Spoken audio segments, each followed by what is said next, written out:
Welcome, guys. Ooh, a little sneak peek into what we might talk about for the first part of the show tonight. Welcome to the gray area. This is the 20th show. Yes, it So it's going to be a is. big show. We're going to celebrate, every 10-ish shows when we hit a milestone like this. And we're going to do something really fun for you guys. Now, I had been talking to Tim about this, and he loved the idea. And we basically agreed that we should go forward and do kind of debate discussion streams between, people that have strong opinions and want to talk about certain topics. Yeah, what drove this was the last episode when we kind of got into the immigration H-1B. We had people listening, and I had some people reach out and ask if they could just come on to Right. have a conversation and give the other perspective.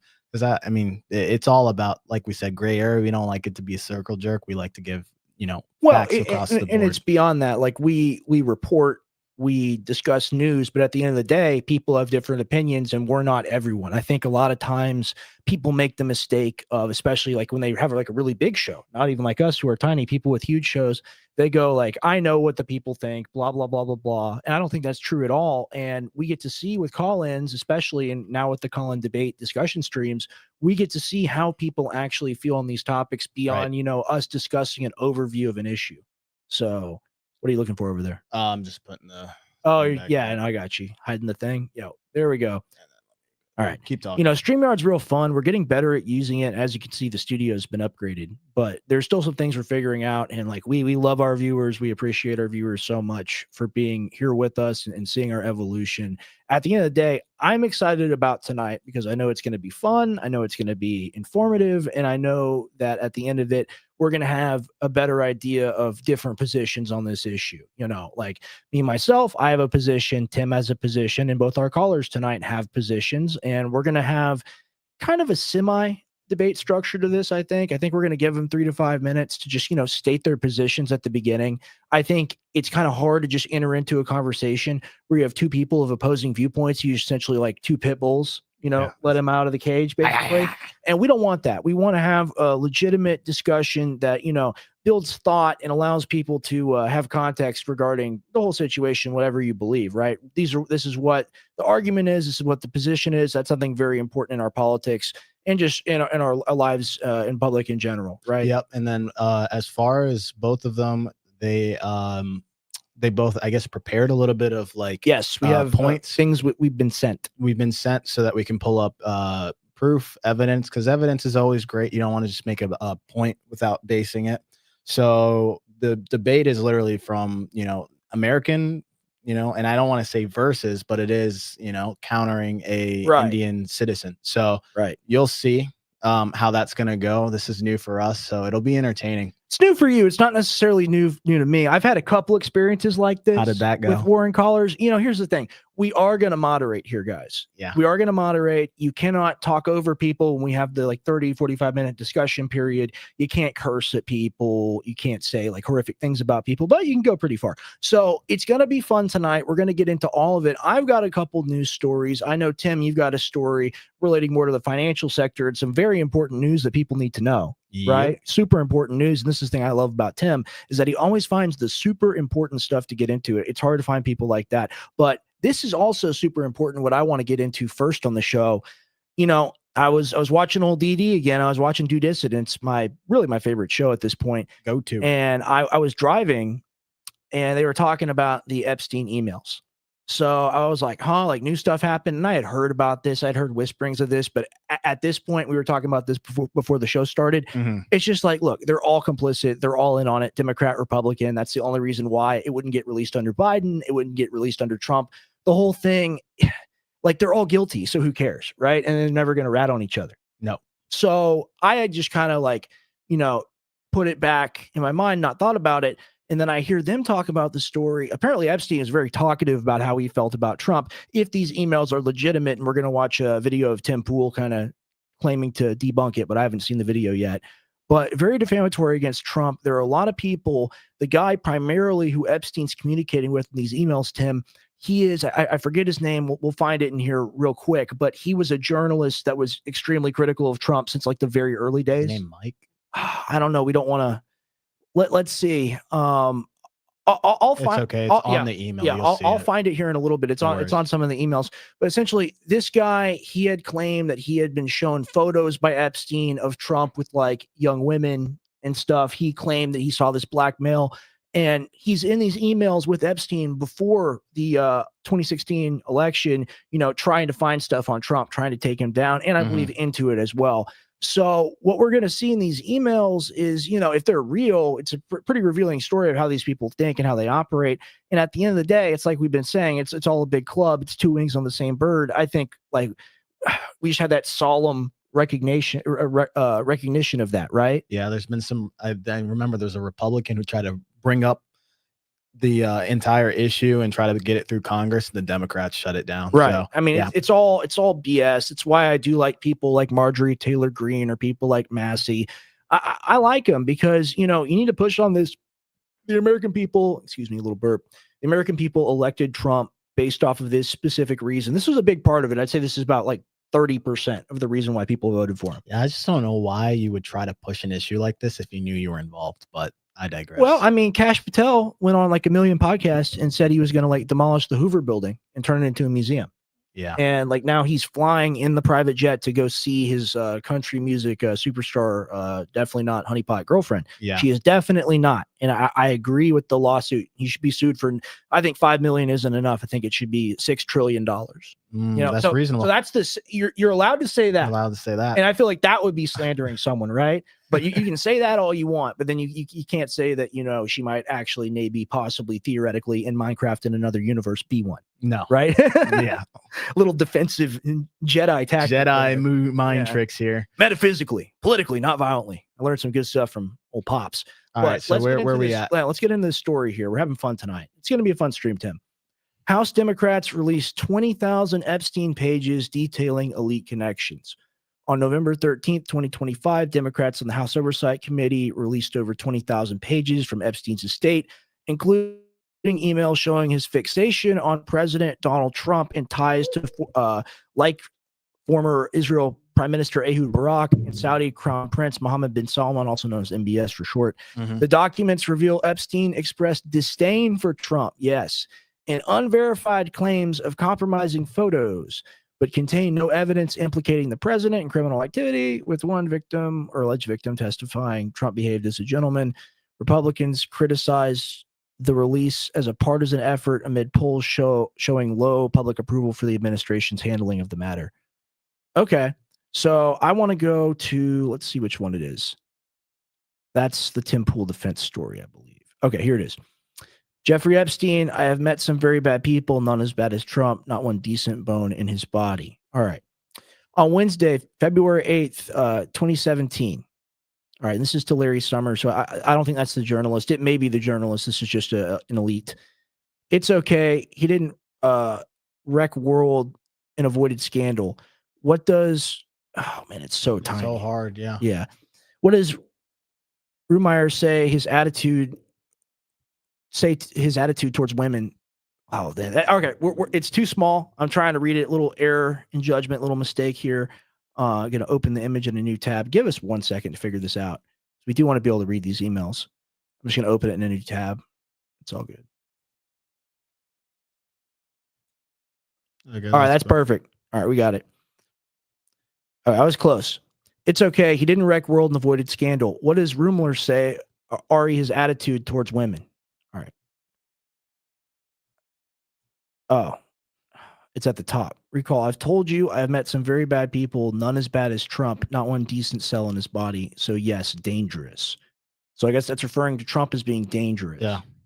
Well, yeah. What does that mean? Just, I'm sure there's certain things that Trump does behind closed doors that this guy knows about that other people don't know. We kind of prepared in a crunch. Let me try to find, because there's more stuff. And then there's also Tim Pool. This is the other one. Okay. I think there's a lot more too. We're not doing the whole story justice. This is just kind of a brief, tidbit of the story. So this is Jeffrey Epstein. All right. G Max is Ghislaine, right? I think so. Yeah. That makes sense. You got that. I didn't. All right. So Epstein to Maxwell, apparently. I want you to realize that the dog that hasn't barked is Trump.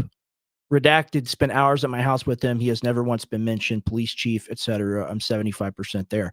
So that's in 2011. If this is real, if it is real, and here's the thing, I saw my dad and I saw a bunch of people, and we're about to watch the Tim Pool video of him claiming it's all fake. I've seen a lot of people say that, right? And here's the thing. Why, if it was fake, why wouldn't they just release the whole thing? Right? Like if there's nothing to worry about, why would you come out and tell us that he never trafficked anyone? He wasn't a big deal. He was just this like pedophile with hundreds of millions of dollars. Why would you tell us this story when you ran on it being the case? So who released this? Because how have you? The House Democrats. Okay, how long? They unsealed it. Why has this been? Oh, this was something that was sealed. They voted on it. Yeah. Oh, well, then that. Yeah, they voted to keep it all a secret too. Yeah. I mean, look, every single person is complicit. Hit the arrow on there. The president of Mongolia is in his phone book. It's crazy. All right. Victim Mar-a-Lago, redacted. Trump said he asked me to resign. Never remember ever. Of course he knew about the girls as he asked Ghislaine to stop. Okay. Well, that's a little less incriminating in my opinion. That reads a 2019. couple different ways. Well, that's because he's already been president by Right. this point. Oh, man. Yeah, you're right. I'm off tonight. You're 100% correct. 2019. Yeah. Pretty All right, wild. keep going. Yeah, no, I will. All right. I think, Michael Wolff, that's the name of the journalist. Okay. That's the name of the journalist. And he really does have it out for Trump. We have to be fair. We have to tell both sides. I think you should let him hang himself. If he says he hasn't been on the plane or to the House, then that gives you valuable PR and political currency. You could hang him in a way that potentially generates a positive benefit for you, or if it really looks like he could win, you could save him generating a debt. Of course, it is possible that when asked, he'll say Jeffrey is a great guy and has gotten a raw deal and is a victim of political correctness. Ooh, isn't that perfect? Which is to be outlawed in a Trump regime. And you know what? You know what's funny about this? This is from 2015, and I think that that's from Michael Wolff to Jeffrey Epstein, right? And we're going to get into Epstein's response here in just 1 second. I think that's actually exactly what happened. Trump came out and said this is like a woke hoax, Democrat hoax. The Epstein files are a Democrat hoax. Like that is what ended up happening, right? Is he called it woke at the end. So very prophetic here from Michael Wolff in 2015, in my opinion. That's a great call. And then Epstein says, or no, it's another, oh, yes, he does. Epstein says, if we were able to craft an answer for him, what do you think it should be? I hear CNN planning to ask Trump tonight about his relationship with you, either on air or scrum afterwards. This is wow. This is gearing up for election. This is after the election. Yeah, right? he's won. He's president. He's won. Okay. Yeah. This is December. It's pretty crazy. Wow. Yeah. Crazy. I would never even thought this stuff was happening. So if we were to able to craft an answer for him, what do you think it should be? Yeah, I don't see it. I see. Okay. How do people think this is completely fake? I mean, you could craft this up, but like you could, it's better than what they did for Tyler Robinson. It's how I imagine Epstein talking, Yeah. But I think there's one more. Maybe there is. Maybe there isn't. Okay, there's not. Last one. I don't think so. This is the last one. All right, let's go to old Timmy P, Mr. Tim Pool, because he's got a response to this, and he believes it's all bogus. So let's watch him. He's the master. He's the seer. He knows it all. He's got 1,000 IQ, conquered the dinosaurs and stuff. Let's go ahead and watch Tim Pool. Democrats recently released emails from Jeffrey Epstein, as well as emails between Jeffrey Epstein and journalist Michael Wolff, which they said proves Donald Trump was engaged in untoward activity, and that is an understatement. I hate the way he enunciates everything. However, he always does it. Shortly after the release of these emails, not many people noticed the victim's name that was redacted was, in fact, Virginia Giuffre, who had already testified years ago that Trump never did anything wrong. Get this about Virginia Giuffre. She committed suicide. Oh, that's always the play, It's always what happens. So the question then becomes, why did Democrats choose to redact the name of an individual who had already testified Trump never did anything wrong? It's because they know that Virginia Giuffre testified this, and by redacting the victim, no one knows who the victim supposedly is, and it implies Trump did something wrong. In other words, they're trying to frame Donald Trump. Now, hey, don't get me wrong. I want the Epstein files released. They're trying to frame my Thomas president. Massey and Ro Khanna. Let's go, baby. I don't. So what's I want the files released. I swear I want the files released. I don't care. I don't put pressure on the administration to release the files. I want them released, but these emails are fake. I want the files released. I mean, look, how can you say you want the files released when you don't question it, you don't call it out, you're not constantly on President Trump's door, metaphorically speaking, pushing this issue? I mean, Tim Pool has a huge audience, and to be fair, I don't watch too much of his content anymore. I used to a long time ago for sure, but at the end of the day, like, these people, they're not willing to ask the hard questions. Okay, my question is who got the original version and got this redacted version and put them in the same place? Like, isn't that also an ability for you to go and put any name there? Like, can't you Photoshop this too? I think it came from the government. Okay. Yeah, I think that's what the government puts theirs. So did somebody go back in time and like pull the original 2011 if this was publicly posted or something like that? I got Because no idea. this is not making any sense. So like what your analytical mind, what's not making sense right What's now? not making sense is, okay, so MJ Truth posted this. Don't know where he got this. I know Tim is commentating on this. It's a shell game. Yeah. Okay, right? They're saying this redacted name really says Virginia. Who found the original document and where is that coming from? Right. That's where my mind is going. It's like you could also delete the black box and put a name in there to be able to do war in the other direction and just completely disprove it. So like double photoshopping, I don't know. I really don't know. Well, does that lead to you thinking it might be real and edited or fake? I think it could be real, and then the counter argument could be no, and then they try to make a counter argument by making it fake by adding the Virginia I name. see. But I don't know if that's true or It's not. very weird. I didn't hear anything that stuck out to me as proof that this is fake. Know why Cash Patel, Dan Bongino, or anyone else is saying there's nothing going on, and they haven't given us a good enough reason to believe nothing is going on. So they botched this one. Let's see the Epstein files released, what they've got, what they can release. I'm assuming most of it's gone anyway, and I don't necessarily trust any of it. Probably. I'm assuming. Hold on. I'm going to take it off him for a second. This is just crazy, and this is why I don't watch Tim Pool's, because it makes me mad. So hold on. You're assuming most of it's gone. So Pam Bondi says she has the file on her desk, right? And then Dan Bongino says he's seen the file. So you're saying it was a physical thing that existed. They found all this evidence. They talked about like 400 crates of evidence and all this stuff that they filed and put away somewhere. Yeah. And then it doesn't exist. And then beyond it doesn't exist, he's like, I don't care. It's all fake anyway. Like what is this? Like, this is the conservative media?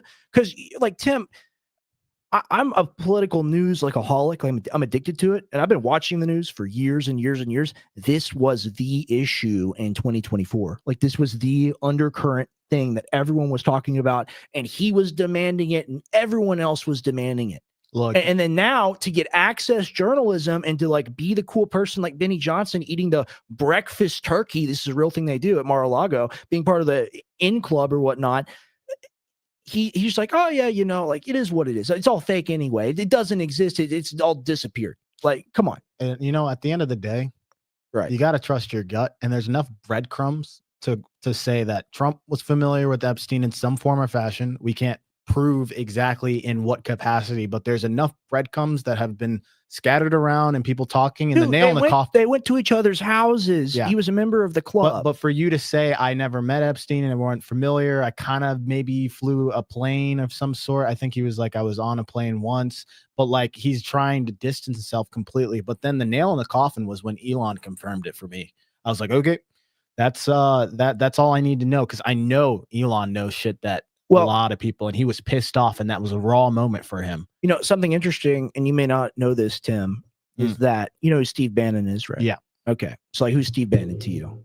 Kind of like I don't know, like he used to be, if I remember correctly, or he was close. He was to being part of his like crew. He was right? part of the first Trump administration. I believe he may have been his chief of staff. I'm probably wrong about that. But he fired him, right? Yeah, he did fire him. And Bannon has been one of those guys that people like. If you're a fan of my dad, you're probably a fan of Steve Bannon, right? Like it's that kind of it's that kind of mind meld, right? Those are the type of people that are interested in Bannon. Bannon in 2019 did like he had this show called like Monsters or something, and he has like 20 hours of tape with Epstein. Like interviewing Epstein, kind of like coaching him through how to give it like a personable interview and stuff. And like, it's all super weird, right? It's all super weird. So for someone to say, oh, like these people don't know each other, it's not a big club, like literally at the level of influence, power, and money that you get to, it is all just a giant club. They found, remember that book I was telling you, that address book that they verified was a real address book? Trump's name was in Epstein's black book. Of course. So that also told me what I needed to know. So of course. Well, let's finish the clip real quick. But I'm not playing these games. That being said, Democrats tried to frame Donald Trump and got caught the same day, and it is insane. But where are we? as a country, where are we? Do you think any Democrat's going to admit this? No. What's her face? Crockett was on CNN, and when asked about it, she says, I don't, whatever, who cares? Whatever, who cares? Something to that effect.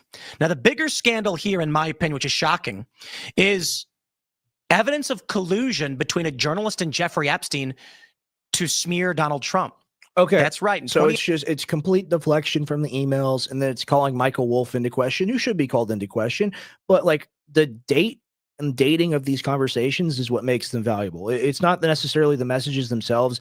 It's just like in 2011, they're talking about this stuff, right? So this is way before the campaign, the election, all of it. And you know, wasn't even thinking about running for presidency at 2011. Right. But Tim Pool will make the argument that it's just a Democrat hoax because that's what Trump said. Right. And like, keep in mind, the official FBI narrative, this is what Kash Patel came out and said. Kash Patel himself, he came out and said that Epstein trafficked no one. He was just, it was that. And then they also try to say the minute of that tape wasn't removed. And then they go back and they say, actually, are you talking about the jail footage? Talking about the jail footage. They literally came out. They came out the official. You know, that doesn't exist. You don't get They that. said no. They said, oh, the last minute always resets and there's a glitch. Oh yeah, you know. perfect. And then they end up that. releasing the rest of that time in between afterwards, which shows a guy in the footage. So you just can't trust anything nowadays.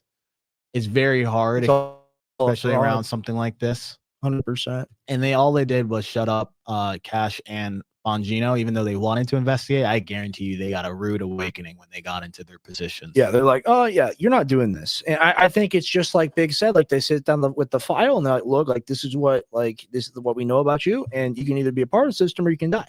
Look, I don't think we find out about this until like after, you know, Trump grows old and dies or something like that. I think they keep this on hush, man.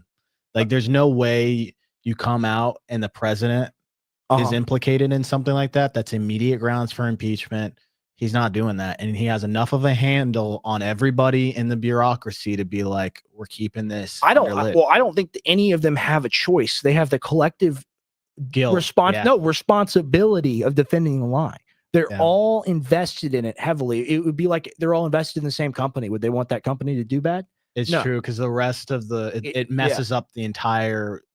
You're talking about, I would say, the stock market. You're talking about America's reputation in general. Right. It messes up internationally. No, you're right. Actually, I didn't really think about that. Yeah, and that's how the best cults and scams work, right? It's mutually assured destruction. So they're all like, look, we're going to keep this going. This is fine. We can have our petty disagreements and beef with each other. In fact, that's better. That keeps us all in power. Then we just kind of do these cyclical elections. And I think at the core of the issue, that's the deal Trump was offered in office. I'm sure during his first term, they came in there like, look, you're not cutting our funding. You're like, you can do some things, a few things, but stop it. And he was like, okay, I'm the president. And then he got to be the president and he had to deal with the Russia scandal the whole time. Yeah. I don't think he was like this really in the first term. In the first term, I do think he wanted to, be a good president, quote unquote. Right. The second term, he gets elected. They try to kill him. There's all this stuff. He lives through hell during the campaign, the indictments, Letitia James, all that garbage. He gets in the office and they come in and they're like, look, we can't believe you did this again. You're back. And we thought, like, last time we saw you, we got rid of you. We can't believe it. Congratulations. Here's the cool deal we get to offer you. You get to be the new Reagan. You get to be the new Republican Party. Everyone in the Republican Party from hence on forth works for you and for your goal, your mission, whatever MAGA actually means. You are the new Reagan. You're the new head honcho. You're the new daddy of the party. Now, if you're willing to do that and accept kind of control, really, it's just figurehead of one part of the two-party duopoly, then, just let us do whatever we want and just crash out, bro. Like, use the powers, like expand the powers. You can do everything but touch this area. You can do everything but cut the funding. And, why are you even talking about that's because they all have the Samson option. And, one guy messes up. He messes up for the rest of them. He's like, I'm bringing you all down with me. Right. At the end of the day. But I mean, I think Trump happily took the deal. He's like, I get to be cool. Y'all like me. He's like, I think that's all it takes. Right. And I believe a lot in Trump's mental decline. I think it took a lot to get him here. But look, I mean, at the end of he's still sharp. He can still take that test. Yeah. He's he can still win that test. Trust me. He's the smartest, brightest, sharpest man you've ever seen. Healthiest person ever. Eats Diet Coke and McDonald's. But yeah, I mean, like, he is the America's avatar. He's very fitting and representative of the country. I believe, he is kind of an avatar, a figurehead of what the country is, like a old man, with all this money and influence, but ultimately, compromised. Yeah. So, fatally so. Was this the gist of this? All right. Yeah. Really quick. We'll get into this and we'll get into your topic. And then we're going to start the call-in show soon, probably next 20 minutes here. We'll get into it, right? Yeah. 20, 30 minutes. Yeah, 20, 30 minutes within the next half hour. We're going to get into it, guys. All right. So this is from Nick's Door. Breaking: the official X account of the Democratic Party has deleted their post claiming President Trump spent Thanksgiving with Epstein in 2017. Yeah, he was president. You don't think someone would have noticed? Trump should bankrupt them. Okay, he probably will sue him. So apparently this is fake. But of course you're going to fucking release fake shit, right? Like you're going to put out a bunch of fake things and then people who run the social media account will grab it and put it up. Like this is like a shit screen. That's what I think they messed up. Here's what you're thinking. Like they took something that I don't know who runs at the Democrats. I assume it's some sort of paid employee, right? Some Gen Z kid. Yeah, some like Gen Z, genderqueer, two-spirited, indigenous trans or something. And then that person who has that job is just like, their job is to like look on the internet for stuff to tweet. I bet they tweet like anti-Republican memes and stuff too. They do the same thing. Yep. So they see this and like, that's perfect. They grab it, they post it. I mean, I'm not saying that's what happened, right? Like maybe this is like maybe it is all fake and whatnot, but to me, like there is a possibility that it is fake. I mean, I think this is fake. I think this is fake. The thing is, are the other ones not real? Like, I think there was stuff the House Democrats released. And I think there was stuff that other people released, right? So like, it's all a mess. It's so hard to find the truth these days, isn't it, Rex? And that's why the safest bet for the entire situation is just to say, look, you're all diddlers. It is what it is. We ultimately don't have much control in our country. And until the Great Depression comes, you can keep on like being like, you know what a litter is? A litter of like cats? No. Cat so litter? like a litter is like a medieval chair where it's got the poles on the side and the people carry the chair. Oh, yeah. Yeah. So like Trump and Hakeem Jeffries and Chuck Schumer and Lindsey Graham and all these people, they like metaphorically, they're just being carried around by the American taxpayer, and they get to pass whatever bills they want, whatever kind of spending they want. Somebody's feeding them grapes at the same time. We as Americans are told that we have to be grateful for the leader that we elected to do things which he is not doing. And in fact, he's not just not doing the stuff, he's spending all of our money and printing even more money and giving it to the AI companies and to the military industrial complex, all of it.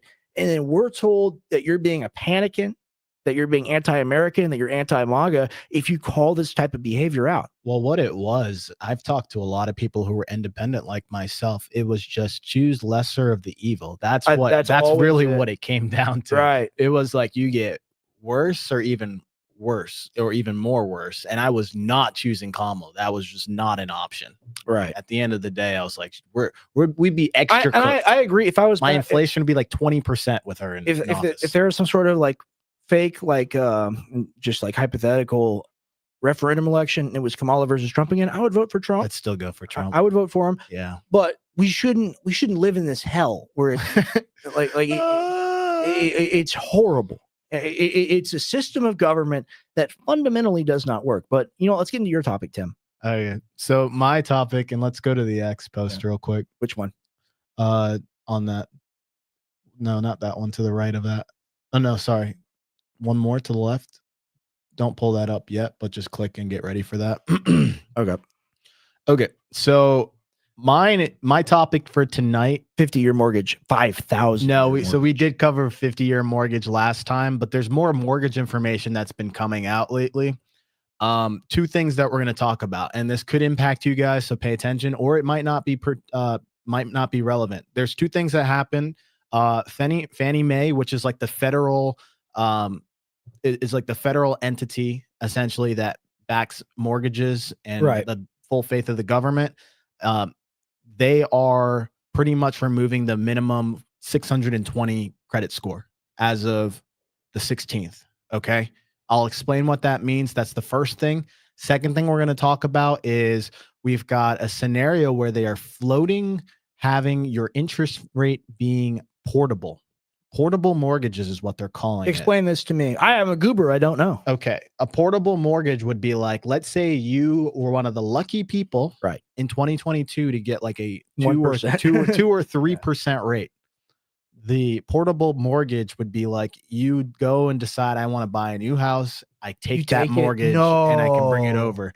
It sounds very good in theory, but in practice it doesn't. And that's why I, of course, did the deep dive to find out the truth of if something like this could work, because I was like, no one's asking. Any deep dive Thursday. Of course. Mini deep So dive. it won't be extensive like a Sunday, but it'll be enough for you guys to be well informed on this issue. But we'll start with the Fannie Mae situation. Okay. So we've got a situation now where there's no minimum credit score. Congrats for people who Wait. You can have 0? you can have it. I'll explain. It's not like you can have 0. There's an interchange, but it used to be that the old rules, if you didn't have above a 620 FICO credit score, you wouldn't even qualify for a mortgage. So that basically locked out a lot of people. So if you even if you paid rent, if you paid utilities early, even if you avoided debt and lived on cash, like, because I know plenty of people who were like immigrants or just in general, like people who just were taught don't take any debt and just pay for everything for cash. And they don't realize they need to have two things. They need to have revolving credit, which is like a credit card. And then they have to have like credit that you're using, like you have a car loan or something like banks want to know that you can pay your debt back. So people who are being responsible technically still could not get a loan of $300,000 to go buy a house because they don't have any credit history.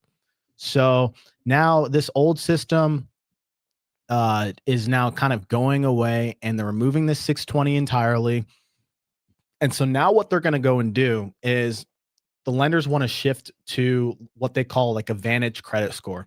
There's two, just very high level, there's two different types of credit scores that are come out now. There's the FICO, which is like the main one that most of the lenders go off of, like banks. Something like Credit Karma is what uses the Vantage score. Whenever you guys see the Vantage score, and maybe people don't actually know this, when you use Credit Karma, guys, Credit Karma shows you your Vantage score. It does not show you your FICO one. So even if your Vantage score on Credit Karma says like, hey, you have a 700 credit score, it might actually be different than the one that like 80 to 90% of the credit lenders are actually using. So make sure you know what your FICO is. You can normally find that in your bank account. So with the Vantage score, those things are like they're evaluating things in real time, which you can say is a good thing or it's a bad thing. But it goes things like rent, utilities, phone bills, other recurring payments they're going to be taking into account for being able to qualify for one of these loans. Right. And then they're basically judging on whether you actually paid your bills rather than if you just took debt for years. And I mean, there's some pros to this. I mean, responsible cash, based people can finally get recognized. You've got credit decisions that reflect like real world payments. And then, I mean, you've got, people who have like I said, they don't have the credit score to really back it up, but they're being responsible. But overall, there are some cons to this. You've got like the increase to overall credit risk because, I mean, FICO is still important, guys. Like you don't want to just have somebody with a 500 credit score just get, a loan. Look, I've leased 3 Hellcats. I've destroyed them all. They foreclosed on my house, but it is what it is. I'm just trying to get a loan, man. My 375 should not impact me. Right. So here's the thing. But for the average person, though, it might have an impact because what they might do is lenders now not having this minimum credit score is going to tighten up the income and the debt to income ratio. So debt to income ratio, for people who don't understand what that is, essentially, it's basically like all your debt and basically your income. Those are two different buckets. And if you have a shit ton of debt and you don't have a lot of income, your ratio is really bad. And they don't want to lend to you based off of that. So normally you want to have a lower debt or a manageable debt, and your income can be only a certain percentage. It doesn't mean that you're like making more money than all the debt you have. It just has to be a good ratio. That's all you need to understand. But they'll start tightening those considerations because now you've got to take things more into account based off of income and things like that. So that covers the 620. You got a question about Yeah. this? So you're telling me everyone's credit is so bad they're doing this? That's what I've taken away It's from not this. everyone's credit is so bad. It actually could be, you know. That was what I took away from we're everything you said. we're actually at a time period where, like, when COVID happened, we were at a point where most of the debt was like at some of the lowest levels, but that was only because of one reason. And do you know why? Tell me. It's because of the stimmy checks, man. People had stimulus checks coming in, so they were paying off their credit cards and they were paying off their loans. What ended up happening is they also had a bunch of other money sitting around and collecting some extra money. It actually sent debt the other direction, and now we're at some of the highest levels ever. Wow. Just pulling this up really quick. I know there's some stuff you want to go to. Yeah. The average FICO score in the US has generally increased over the last 5 years. Yeah, people are getting smarter because there's more access to information. All right. But that doesn't mean sense. that does not mean you, like, here's the thing, you can have a good credit score but still have a shit ton of debt. You just have high limits on your cards. I see. So, like, you could have like $100,000 worth of limits on your credit cards and have like $40,000, $20,000 worth of debt. And because you're like not using more than 30% of your debt, you can still have a good credit score. But $20,000 is a lot of money in debt. Ton. Right. So that covers that. We're gonna get to the main thing here, which is portable mortgages. Now let's pull up this. I got you. This X. What? How do I forget how to freaking pronounce his name? Is it Flute? Polte. Okay. Polte is one of the people that is in charge of, and let me not butcher who he is exactly. Polte. Okay, so he is essentially, okay, he's the head of the Federal Housing Financial Agency, FHFA. Okay, so he's one of the people that decides and evaluates a lot of these programs and is one of the heads of that. And now he came out with this as of yesterday, and people are like, ooh, 50-year mortgages and portable mortgages. Now, we did touch upon this a little bit early, but to help you understand this again, what he's saying is, where the hell did I just go? You got something you want to go to? No. I just clicked onto the wrong thing. Oh, I clicked out. Okay. Here's where we're at. All right. So this X, like I had showed you, the 2 to 3% mortgages in 2021. And can you pull up this chart for me as well? Yeah, I got in you. the folder? I got you. I'll find it. Okay. So I want you guys to see a little chart here. Right. This is going to lay out the lockout effect. I call these like the golden handcuffs. Okay. We'll talk about it. So in 2021 and 2022, we had some of the lowest rates. Basically, the Fed rate was like 0 and loans were super cheap to get. So at that time, if you bought a house at, a 2% interest, congrats to you. Congrats to you. If you refinanced when you had maybe a 5% a decade ago and you took that time to refinance, kudos to you. You did the right thing, because 2%, we may not ever go back to it, by the way. But I want you guys to see this chart real quick. More than 60% of people now have rates below 4%. Mortgage rates right now are hovering around somewhere 6.5 to 7%. Brutal. And that is brutal. I have a 6.5. Wow. I don't love it, but it's the only option. It's just based off of what the rate is going. So if you were one of the lucky ones, you are in that majority of people who have below the 4%. What happens when you do that, guys, and you have a rate that is below 4%? Are you just going to go up and buy a house and now jump your score up to 6.5%, your interest rate? No, you're not going to do that. No one's going to do that. So it's created this lock-in effect. And I'm sure you guys have heard this before, but essentially housing supply is lower because of the fact that no one wants to buy a house and lose their rate. So it's kind of what I'm taking away from this. This is kind of an upward mobility thing, right? So if you got the good rate and you've got good equity, you can go ahead and move on to another property. And then a person that has the money can go ahead and get that house, right? Repeat that. All right. So you got the money, you got the good rate, you move on to a bigger, better property. The person gets the property you were in, essentially, and no one's buying homes. So the bigger property and the smaller property are both available, or Well, different property. if you decided like you were the person who got your 2% rate, are you saying in terms of like carrying over or just as the situation is right now?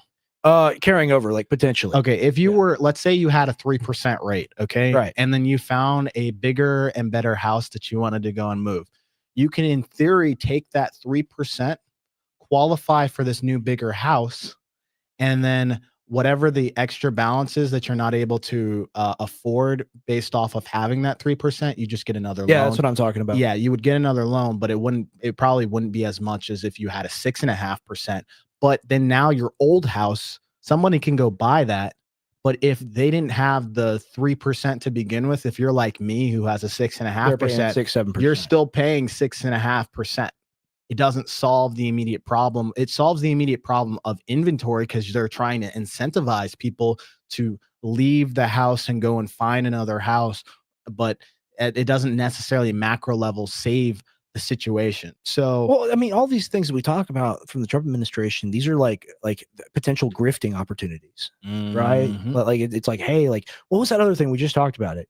You know, I know you got more on this issue, but Which you're talking about the 50-year mortgage, or yeah, you're talking about the 15-year car mortgage, but car loan? both of them, right? Well, I mean, and maybe not. Well, you argued for the 50-year mortgage in terms of being. Oh, if you're an investor, yeah, if it you're an makes it investor and makes you're more renting the sense. property out, then it makes more sense, right? Because you have a lower payment. So like all these things, they're like little attempts to like let people grift a little bit. That's what I take from this whole situation. But I mean, Yeah. someone like you that's paying what you're paying on a mortgage versus someone that got in really on that golden period, it's like you say, we'll never see that again. No. Right. You'll never see a 2-3%. You might if we had another like '08 collapse potentially, but it's very unlikely that we'll see that because at the same time in the '80s, like we had up to 20%, 16 to 20%, and then most of the other times it was sitting around like the 4s or 5s. It was really the '08 crash that created this really cheap money because they were trying to stimulate the economy after everything was Right. cooked. So, like, with this being said, it's really an advantage for the initial people, and it does inject like sudden listings back into the market and get people moving. But here's the thing: bankers and investors don't like this, guys. Right. This isn't something that they would love to do because it actually hurts the bank at the end of the day if they were to do something like that. And let me break this down. Pay attention, okay? So banking and investors, what they do is they take the model of the 30-year mortgage, which is standard. You've got like 90% of the loans out there that everybody gets are 30-year fixed loans. But because people end up moving and they end up refinancing, they normally model these for like 12 years essentially, because that's the 12 years they're anticipating that you're probably going to go and move and you're probably going to go leave that house. So they're still going to give you the 30 years, but they're anticipating that you won't stay in that house for 30 years. And this is the flow because normally people get bigger houses. You Right. get your I think it's starter like home. every 7 or 9 years people move. Yeah, and the 12 is kind of like that sweet spot of where they anticipate that happening, and when they get the person when the person moves, essentially that bank gets their money because they go out and take another loan with somebody else typically. Right. And so the bank is able to recoup their money and that loan isn't sitting for 30 years. Now, one of the biggest things that you got to understand is all of this happens because of mortgage-backed securities. I give you like a 10-second overview of what a mortgage-backed security is. Essentially, what a bank does is a bunch of people get loans and they bundle thousands of mortgages into this big pool. And then they go ahead and they say, okay, this is a bundle. We'll give this a rating. If there's really good mortgages in here, we give it an A, essentially. So we know these are good buyers, and they'll bundle that and they'll sell it to investors. And so the investors who go and buy that mortgage-backed security, it's backed by the government. They know they're going to get interest from it, and they're getting paid on the interest of, whatever you're paying into the house, and also however long it's sitting. That interest is going towards the investors who have bought that mortgage-backed security. But if it's all poo-poo and people are defaulting, whole system crashes. And that's what happened in 2008. Not to like go into like a detour. But in 2008, all of those bundles, they were basically rating it an A, but they were stuffing all of these like C-level mortgages at the bottom of Subprime. that, subprime loans that were just shitty, and they were like lying about the rating. And then there was a bunch of investors holding a bunch of shitty loans that people were having from people had like 4 mortgages and were getting like 0% down. It was insane. Oh, So when they couldn't find, when they defaulted on their houses because they got laid off, then that entire security falls apart. And then you're like, holy crap, I thought I bought an A and this is really supposed to be rated a C. well, you explain really quick, just from my knowledge. Yeah. And like, I'm sure you know this. Well, I'm sure you know this, but like, explain to me the adjustable rate. Okay. How does that work? So an adjustable rate, how that works is, let's say you go and buy a house. Right. Okay.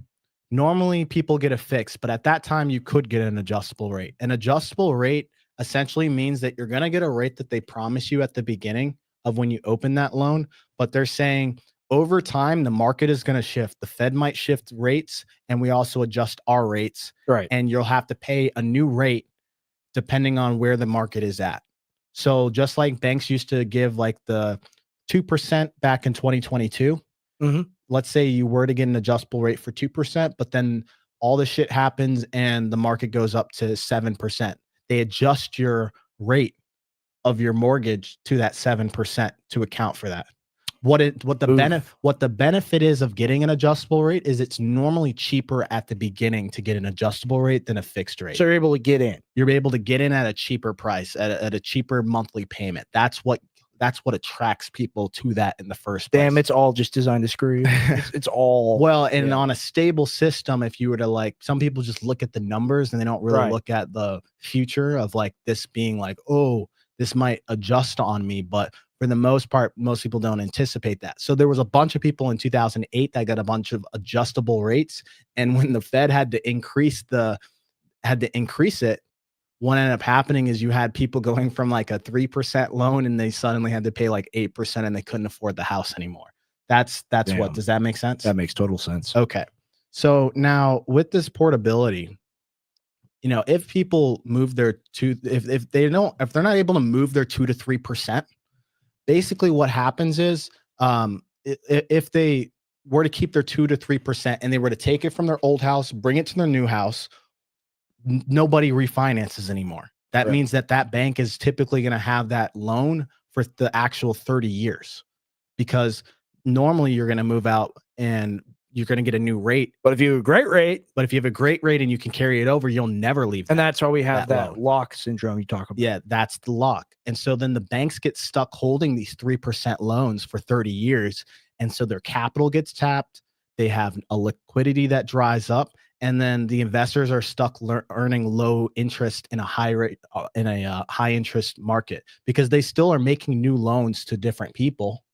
And if it's at 7% and these people are getting 7%, it actually hurts the new people because they have to compensate that they're not making money over here anymore and they're actually losing on this loan.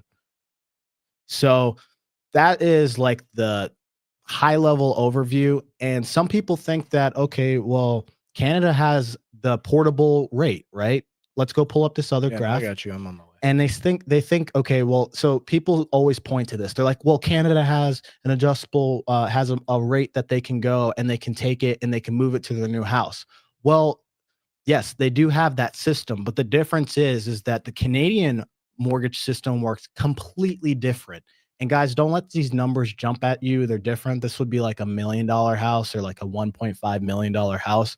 But essentially, Canada, how their mortgage works is the rates reset every 1 to 5 years. Okay. Right. So for example, you go and get a mortgage, for a 5-year fixed rate, and then you have to refinance at the 5th year.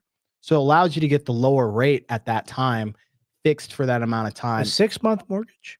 Yeah, you can get it, but you see how cheap it is. Yeah. But then you're talking about, well, now after 6 months, you're hoping that it stays somewhere around there.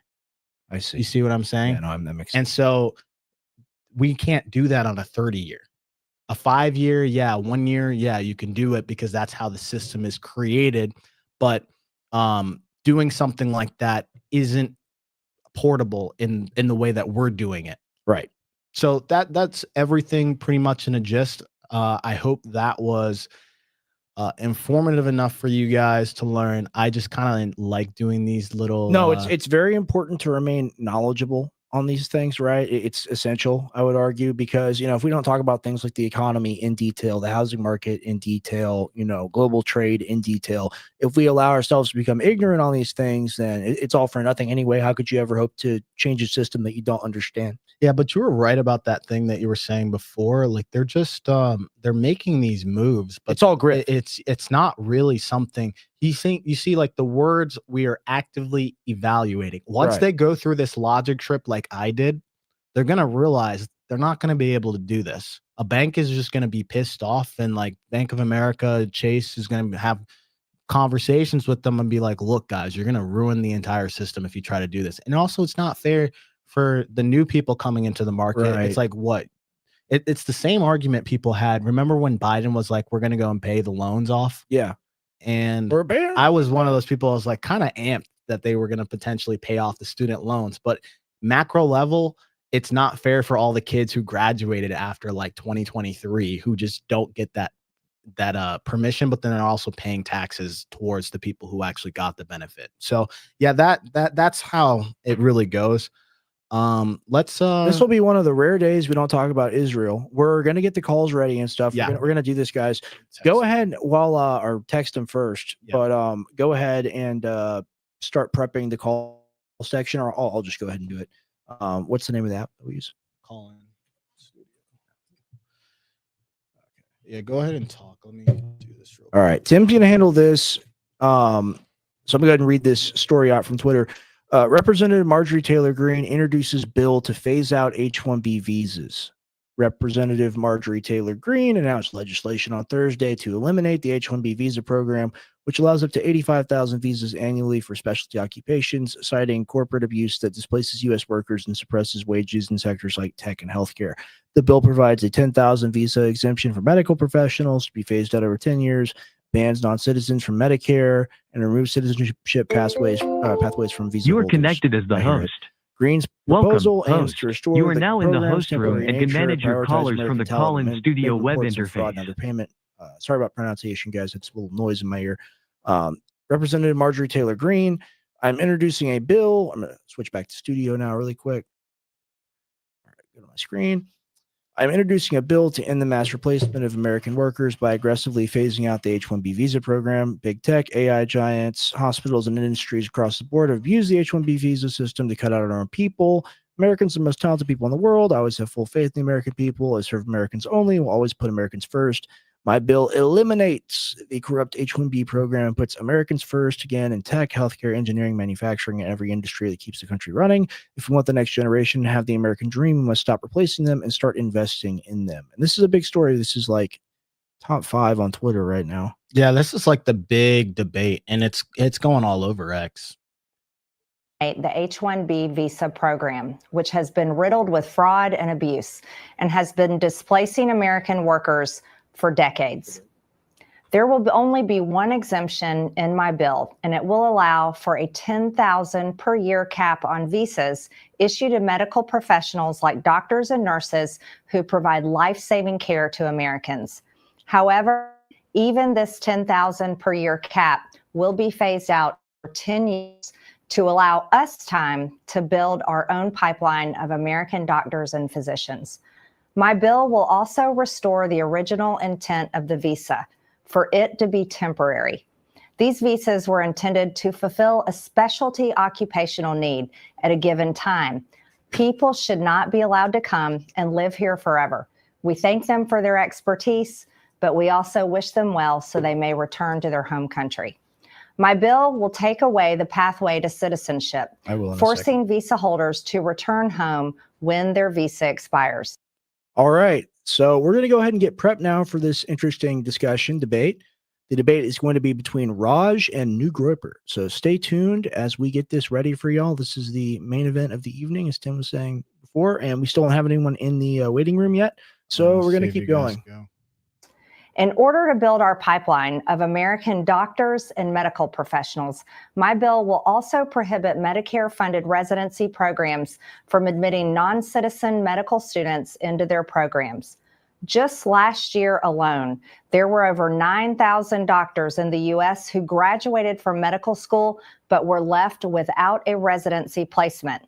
Meanwhile, in 2023 alone, there were over 5,000 foreign-born doctors who received residency spots. This is entirely unfair, and it's America last. My bill will help mitigate the shortage of doctors and nurses in our country, the shortage that we face, while at the same time serve as an off-ramp from our reliance on foreign workers by allowing us time to fill our residency programs with American doctors. Now, this will completely end the H-1B visa program in all other sectors in the job force and in the workforce. This is America first. It's time to put American citizens first instead of foreigners first. And this has gone on, and this has been an abuse for far too long. Americans deserve. Look at that freeze frame there. Pretty good freeze frame.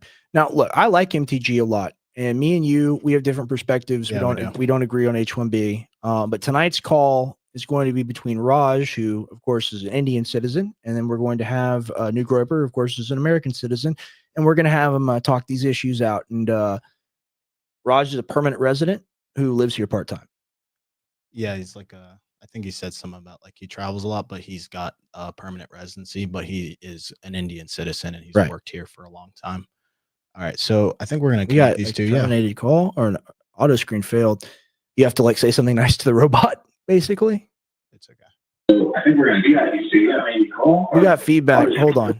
Hey, you gotta Raj, you gotta whatever's in your background, you gotta cut it out, mute it out. Can you mute him really quick while he fixes that? It's really loud. That's New Groper. Oh, that's New Groper. Yeah. Sorry guys about the audio. We got to get that fixed, and then we can have them join. New Groper, can you hear us? Yeah, I can. Can you hear me? All right, let's verify the chat. They can hear New Groper. Can you guys hear New Groper? Can you guys view New Groper? Let us know. Can you do it? And let me go and unmute him, see if he's good now. Hello? Yeah, Raj. All right, now you sound good. Can you hear it? New Groper, can you hear Raj? Raj, can you hear New Groper? Yeah, I can hear you. The magic of the hear phone. Okay, can you guys, all right, chat can hear everybody? All right, Rex, you want to lay this out? Yeah, so, we have a loose structure to all this. Raj and Groper, we appreciate both of y'all being here with us tonight. The important thing is we want to keep this civil, we want to keep it balanced, and most importantly, just don't talk over each other. What we're going to do is we're going to give y'all like 3 to 5 minutes each individually to state kind of what your position is and what you'd like to talk about tonight. And then we'll enter into like a 30, 45 minute, could run longer than that, discussion period where it's a back and forth. There's no real rules, but just don't talk over each other because it hurts the listeners' ears. That's the one thing. We want it to be a high quality viewing and listening experience for the people watching at home. And as far as that goes, that's all we got for tonight. As far as rules or criteria, I want y'all to really be passionate about it and go at it with your best arguments and information. And whenever you guys need us to pull up something based off of what you guys sent, just let us know and we will go ahead and pull that up, whether it's a chart, whether it's a graph or an AI post or something like that. Just let us know. We'll pull that up for you guys. Yes, we will pull it up for you. Just cue us whenever. I'll do it. Yeah. All right. Well, Raj, New Groper, who would like to start tonight? Actually, you know what? Let's start with New Groper. Yeah, let's start with New Groper. What's your position, New Groper? All right. First of all, I got to say, just get this out of the way. This debate is powered by Ultra Methylene Blue. You can get Nice. it at AlexJonesStore.com. Nice. I have some too. Best thing ever. Yeah. Yep. Anyways, so I think the best place to start out with my general argument goes back to the Constitution. And I'm going to read from the preamble because I think that summarizes essentially what the objective and what the purpose of our nation is. And it says this: we, the people of the United States, in order to form a more perfect union, establish justice, ensure domestic tranquility, provide for the common defense, promote the general welfare, and secure the blessings of liberty to ourselves and our posterity, do ordain and establish this Constitution for the United States of America. With that being said, I believe that the purpose of the United States is exactly as stated which is that the country's obligation is to its people and the posterity of its people.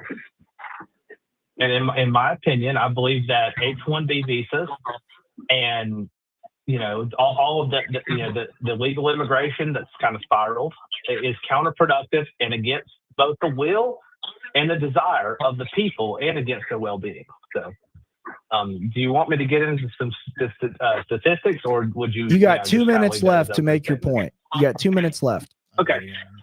Okay, so just kind of to summarize my thought, I kind of encompassed it in a couple of different things, right? We're talking about the economic impact of immigration, both just legal immigration and H-1B, the economic impact, and its impact on the workforce. So with that being said, the first thing that we kind of want to bring out is the fact that Tim, you can pull it up. The very first thing is that at the core of the problem, we have more unemployed people now than available jobs in the United States, as of which is for the first time since April of 2021.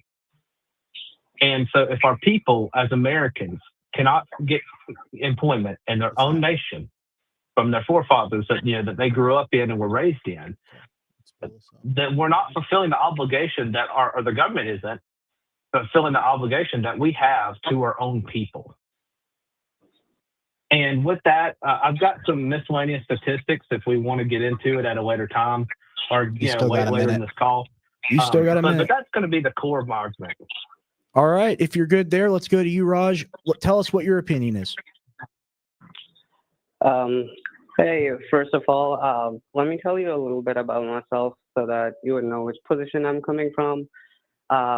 I did college from US, and then after college, I got a job at Amazon, and now I basically have my own company.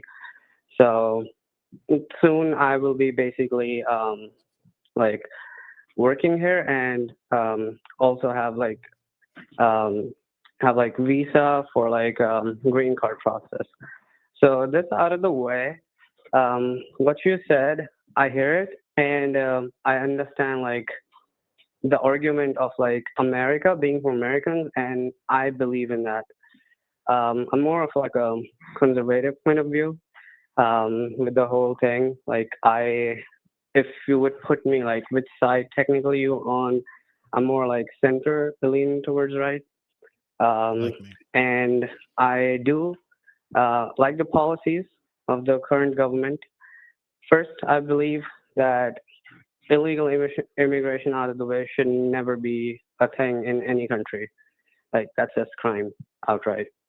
Then, when it comes to legal immigration, especially when it comes to high-skilled immigration, the country and its people has the right to choose basically whoever they want to choose to make themselves competitive in this world. The companies have the right to do business with whoever they want to do.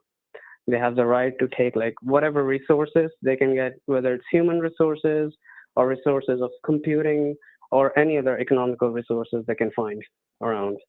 And secondly, you said you base your argument is most of it on the fact that the jobs are getting less and less, but you need to take into also account the fact that the amount of jobs that H-1B visas fill, especially the high-tech ones, and I do recognize the fact, by the way, that there is a section of the H-1Bs that they comes through fraud and all, and I don't support that either. But the ones which is high-end skilled workers like me, I came legally, and it's just 100,000 something. While the amount of jobs that are not there is due to many reasons. AI replacement is one of many of those. Country going through a quantitative easing after the whole COVID-19, with the interest rates being high and the amount of money that needs to be borrowed to like for expansion and everything is also pretty low. So it's like just H-1B is not going to take all the jobs. Okay. It only fills Really certain quick, amount. I'm Yeah. not trying to step on your point. I want you to make what you believe to be one of your strongest arguments. I want New Groper to respond and give you one of his, and then just let's start the back and forth, guys, because you've both done about 3 minutes. Sound good? Yeah. Awesome. We keep going? Yeah, that was most of my point. I don't want to go like too long so that it's harder to like. No, you're reply to. all good. New Let's Groiper, what's your start. response? Hold on. Let's start the discussion here. New Groiper, what do you see? What's the biggest obstacle to you in your mind of saying, okay, I can't support the position of having H-1B? Is it that constitutional argument? You got some more statistics? No. So let me get into some statistics. If you'll pull up the one on H-1B visa workers, the one that I pulled up. Working on it. Yeah, no problem. Take your time. Is it one of the AI ones, or Yeah, is it... one of the screenshots. Yeah, it's just one from the Google. Yeah. What is the simple question you Google put search, in? man. The STEM workers, H-1B visa holders. All right, we'll find it. But go ahead and start making your point, and then we'll find it. As all right. So you said that there was not a lot of H-1B workers, and I would like to counter that with some statistics for you. Okay, we've got it pulled up. And it said currently that H-1B visas make up 3.5 to 4.2 U.S. STEM-related workforce. But when you go down, when you encompass all of the forms of immigration and like the different visas, the STEM workers it constitutes almost 20% of all jobs are taken. And not to mention, I'll piggyback off of that. I hate using it, but Fox News did a thing. 8 out of 10 of those positions are entry level. It's like I myself work in STEM, work for a ginormous company.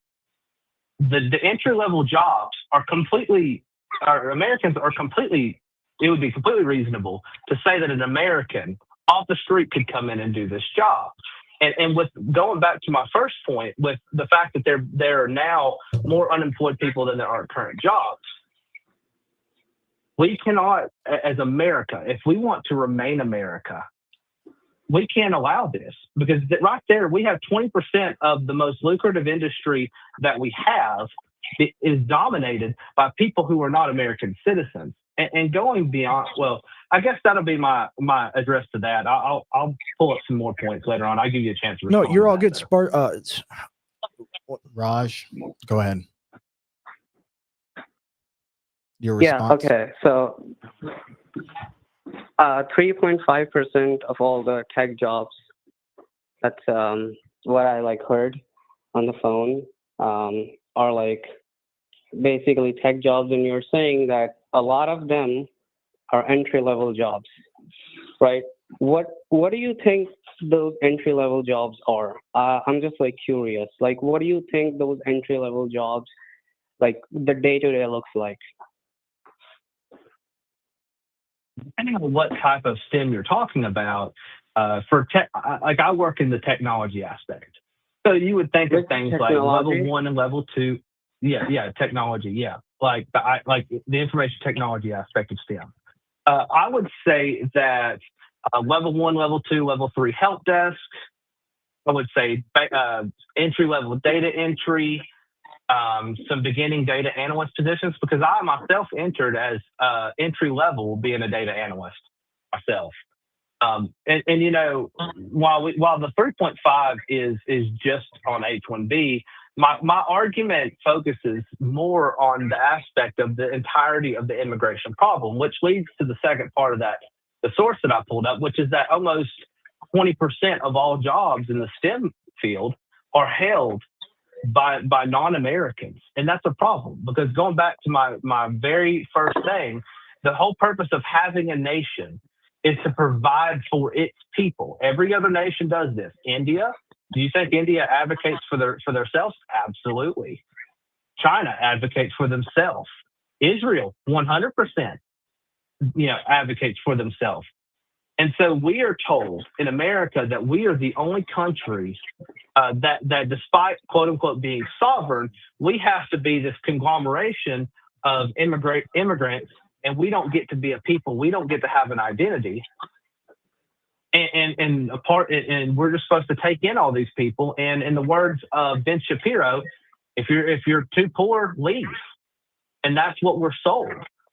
And that's the problem I have with that. You know, the next thing that I kind of want to talk about a little bit is the financial aspect of the impact that foreigners have on the American economy.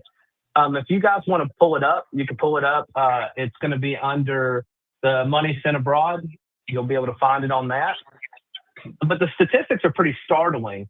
It says, you know, basically, and just to kind of summarize what it says, that annually, that foreigners, particularly from it cites Mexico, India, and Guatemala as the top recipients of what we call remittances, which is people in America sending money out of the American economy directly into other nations. And it's to the tune of $93 billion, which is an astronomical amount of money, and just to kind of give context for the audience as to what kind of, like, how much that volume is, we're talking about on the high end of that 148 billion, we're talking about the annual revenue of companies like Mitsubishi, Verizon. We're talking about, and on the regular side, we're talking about businesses such as Target, and Bank of America, and Nestle, and PepsiCo, and Walt Disney. So we have ginormous amounts of money exiting the American economy, not being circulated, which causes, you know, stagnation, which is part of our problem. And these workers who are coming into America, instead of fully committing to America, they are sending their money to other countries. So it's just kind of like a leaking ship that we constantly have to deal with, of hundreds of billions of dollars over decades being sent overseas. Okay, so these you make that argument. Raj, what's your response to that argument? There's two parts to it. The first part, you were asking him about the entry level. Let's start there, and then we can address this. We'll get one. into the foreign money. Yeah. Yeah. So the entry level jobs, like he said in the tech, you know, I have experience with the entry level jobs when I was in SCE, you know, and there are 65,000 grads of like U.S. grads in computer science, and the jobs that were there to fill were 400,000 of them, and those jobs, entry level jobs of STE4 is very hard. It's a very hard job. Like, you have to like work 12 hours to like 16 hours, and the entry level jobs doesn't mean they're just going to be like fluke, you know, pretty easy to do. And yes, 60 to 70% are like held still by Americans, and whatever they can find the talent for the rest of them, they just take. Like, they're not going to compromise just because it's like it's written in a particular like let's say constitution that like you have to provide. The country will provide, like the government definitely should be providing, but these corporations are private businesses. They are not obligated even by the constitution to like provide for the particular like country they're in. Like, and by the way, that does happen in every country. Like, if let's say a big corporation in India wants a particular skill, they don't hire Indians for that. They take that skill from somewhere else. For example, the recent most like biggest example is that when Dubai was being built, a lot of those companies came from Europe and America, and no one complained about it, because if you want a great country, you have to take talent and meritocracy over just like things like, oh, I want a job for all of my people. Well, you are also like, you need to build the country, you know, and their country has all sorts of people in it. There are going to be people who are like not as good in something, and there are going to be people who are just brilliant at something. what you are saying that those brilliant people just have to take those people who are not as good in something, and they just have to do it because they share the same land under the same constitution. That's just unfair for them. Like that's unfair for them. And the second argument of your what you were saying, that the amount of money that was sent back. Well, there are two things to it. 90% of the money that the H-1Bs made, it stays in America, and they don't take anything from Social Security. They don't get those benefits, none of those, and they pay one of the highest taxes. I lived in California. I paid 30% in taxes. I don't get anything back because any of those things, and I don't even want that back because I can make it myself. You know, I don't want anyone to take care of me. And so 30% I paid, and it amounted to be 120 to 140K in taxes that I paid. And not just that, I paid rent there, I ate there, I went to movies there, I bought a car. Where do you think all that money is coming from? Like, I did not buy a car from India and shipped it here. I circulated whatever I was earning in America. Now, let's think of it as like you were thinking of all of this in like very tiny perspective. Hey, 3.5% of the tech jobs, if we can like eliminate them, every problem of jobs will solve. Well, that's not true. You need to also understand the fact that it's the remittances that's being sent, 93 billion, and you think that's a lot. That is nothing in comparison to how much the politicians and corporations of this country send out just to evade taxes. Now tell me if I'm wrong. How many trillions and trillions of dollars of taxes that is not being paid by the people who are at the top of this country, but they create an illusion for you guys just to target someone, basically like very tiny group of people, so that you can get distracted from everything. All right. Right?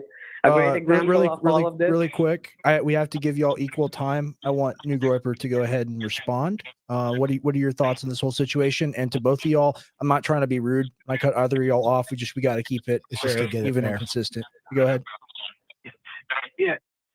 So the first thing I'd like to respond to the very first thing, which was talking about the student college, the lack of skilled persons.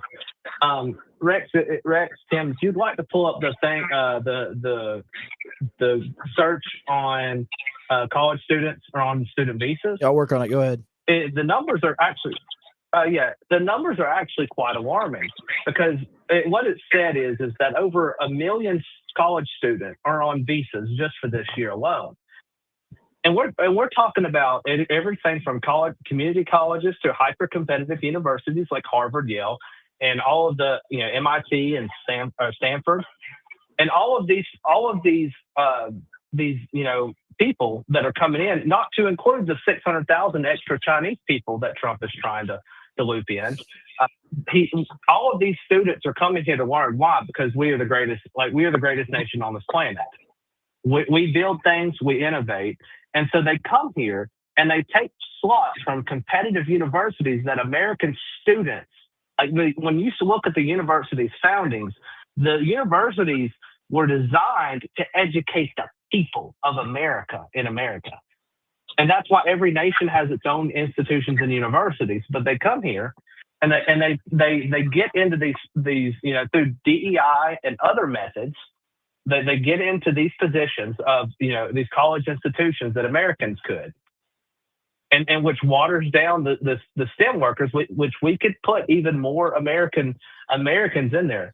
The second thing that you talked about was this concept of how the businesses have a right to do as they want, and that this is a meritocracy. I would argue that a meritocracy is a fantasy idea, because we as a nation do not function off of meritocracy. We haven't for a long time. We have functioned off of the concept of nepotism.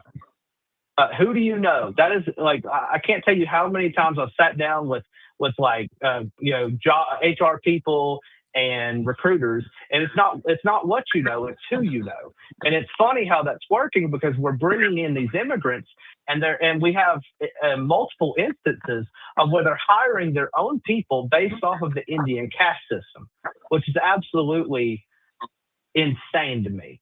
And another thing that you said that it's not fair, that it's not fair that, essentially what I would tell you is that life isn't fair and that we as America, for American citizens, we owe foreigners nothing. We owe nothing. And I'm not completely anti nobody ever, but I am not in favor of having all of this at the expense of the American citizens who are being deprived of their opportunities in their own nation. Because if we can't thrive in our own nation, where can we thrive? It's kind of ridiculous to think about and you talked about all the money, the remittances, how it doesn't matter, and talked about how all the money that you spend here, that's fine, but that money could be spent by Americans. The salary that America affords you to have could be spent by Americans. It could be like the rent and the food and the taxes. All of that happened and historically has happened up until 1990. Without the help of the foreigners, this nation doesn't need them. And that's the thing is we have more people who are unemployed than we do jobs, who are wanting employment.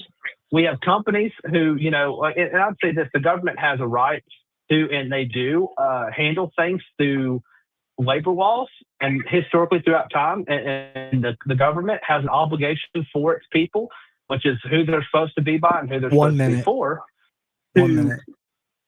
Okay, to make laws to help the American people. So if these companies want to be predatory, we tariff them into oblivion. What about the point and he made? What about the point he made on the money? If you want to have a foreign company, sorry, go ahead. I was going to say, what about the point he made on the money, the politicians? Are you talking about the politics? I mean, yeah, he was crooked. saying money goes. The politicians overseas, are crooked. Yeah, money goes. Go ahead. We'll put another 30 seconds on the clock. Keep going.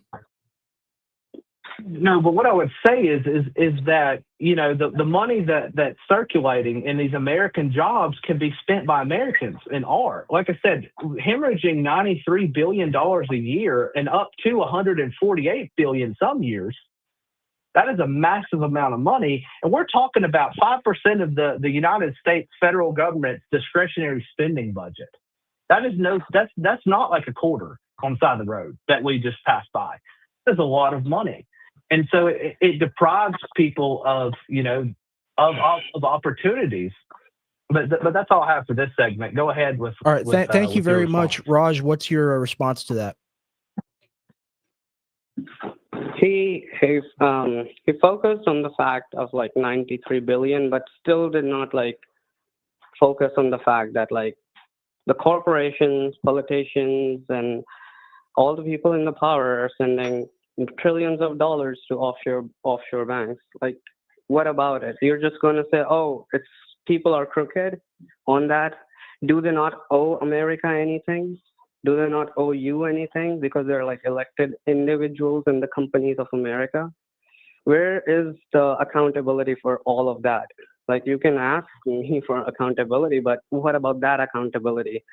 $93 billion is more, you want more accountability on that versus trillions of dollars in tax evasion? Respond to that? Yeah, I would say this. Tax evasion, like nobody's going to advocate for tax evasion. I mean, if you find that, you throw them in prison, but that's not relative to the issue we're speaking about. That's like saying, hey, well, these people are doing this, so what we're doing is okay, but we're having a focused debate on a particular topic, and that's not relevant. It's just not. Okay, what do you say in response to that? We're going to let him do back and forth. I think it is relevant because of the point came out, like people sending money outwards is impacting America. But he also made a point in which like the job that I'm doing can be done by any other American, which is really not true. Like, no, it's not true. If that would have been the case, why didn't Amazon or anyone just like take Americans to the job? They're paying me a lot. Like this whole idea of like H-1Bs are paid less and they have to pay more to Americans. No, my package was 250K to 300K. Like that's a lot of money that is being paid to me. They reached out to me. Even the college reached out to me. And you showed the stats of like 1.1 million students coming in America to study, and these universities should actually be for Americans. Also, tell me the fact, how much money are they bringing in? How much money are they bringing? They're bringing billions of dollars from outside to these institutions, which help these institutions create labs, give scholarships to the people of America. Like all that money that is coming in is being used in American infrastructure, education infrastructure. But you won't see that point because the point is like, it's always like the other side of things that, oh, they're coming in and they might be Chinese spies. Well, when after World War II, a lot of Germans came here to work in NASA and all. Mm-hmm. Do you not think that a lot of KGB spies from Russia also came with them? I just say this. I don't think it's helpful to engage in conjecture when we're talking about a debate with specific things. You talked about your pay and how nobody else could do it. I would argue, and please forgive me if I sound blunt, I work with a lot of people from India, and it's usually in STEM, and it's usually the most unpleasant experience for both me and my coworkers that we have. And I don't say that to be mean. I say that to no, things usually work better at least in my industry, when it is Americans. Like, we deal with offshore people all the time, and because that's one of the things that these companies want to do. And it's dealing with the time zone gap, with the communication barrier. And, this is the kind of thing that it just causes a problem for us, and it's like going back to the taxing and the stuff like that. It's like the salary that you make could go to an American whose family has lived here, and they are American. Their fathers were American. Their grandfathers were American. They served in the military.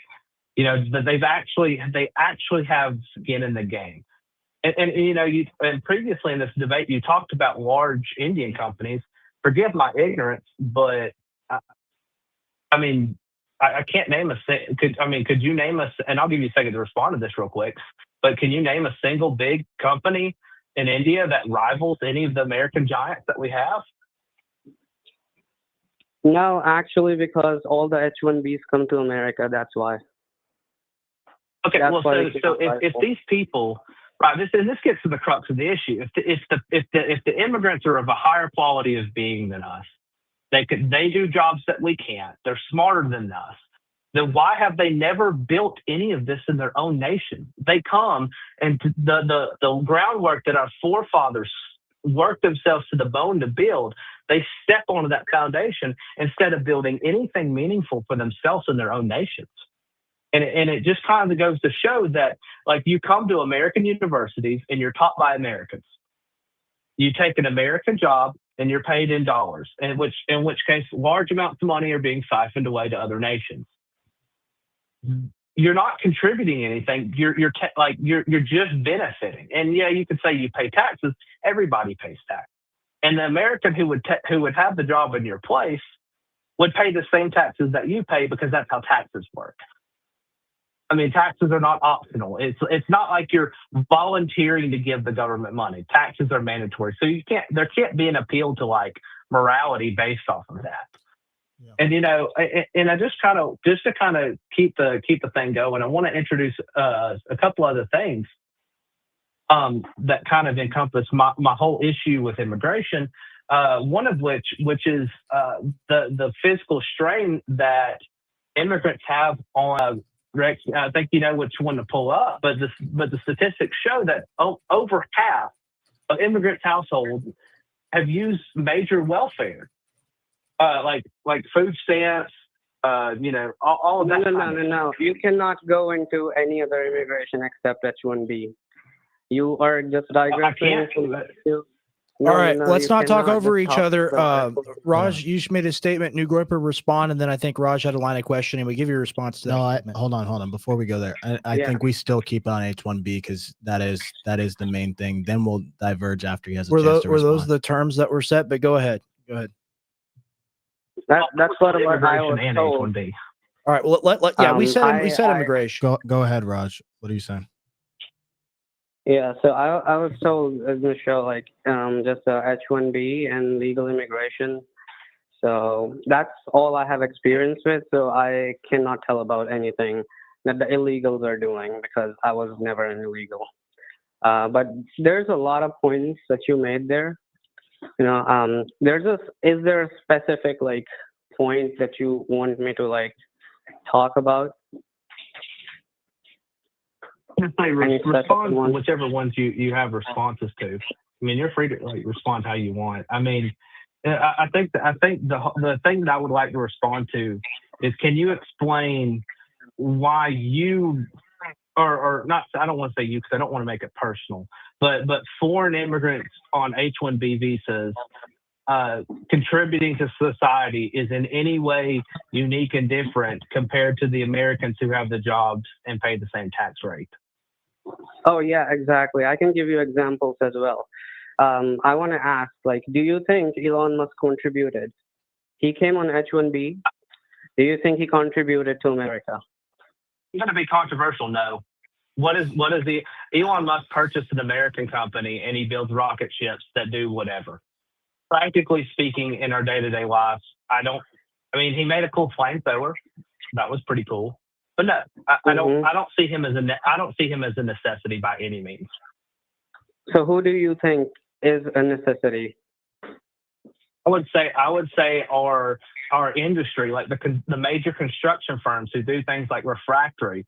I would say our American technology companies. I would say Google, in a sense, has a responsibility. Now, granted, in all of these things, and kind of go into it, it's like going back to what I said previously. There is an influx of H-1B visas, particularly of the Indian variety, and they are hiring in their posts where they're saying, "Hey, we only hire this caste." And I'm not familiar with the Indian caste system, so I can't speak to its ins and outs. But say, we only hire this caste. If you're this caste, you can ask and we might do it. And if you're this one, don't even bother. And that's not a meritocracy, going back to what you said. That is legitimate caste system, feudalism, nepotism, third worldism. And that's not compatible with Americans' values. Yeah, but here's the thing. You just made a statement. This is not true. This is not true. 100% of what you said is not true. The whole thing about this caste system and this thing is a fake news that it's being spread across. This is not even true by any means. You just quoting the question real quick. Well, I don't want to cut you off. Continue. Sorry.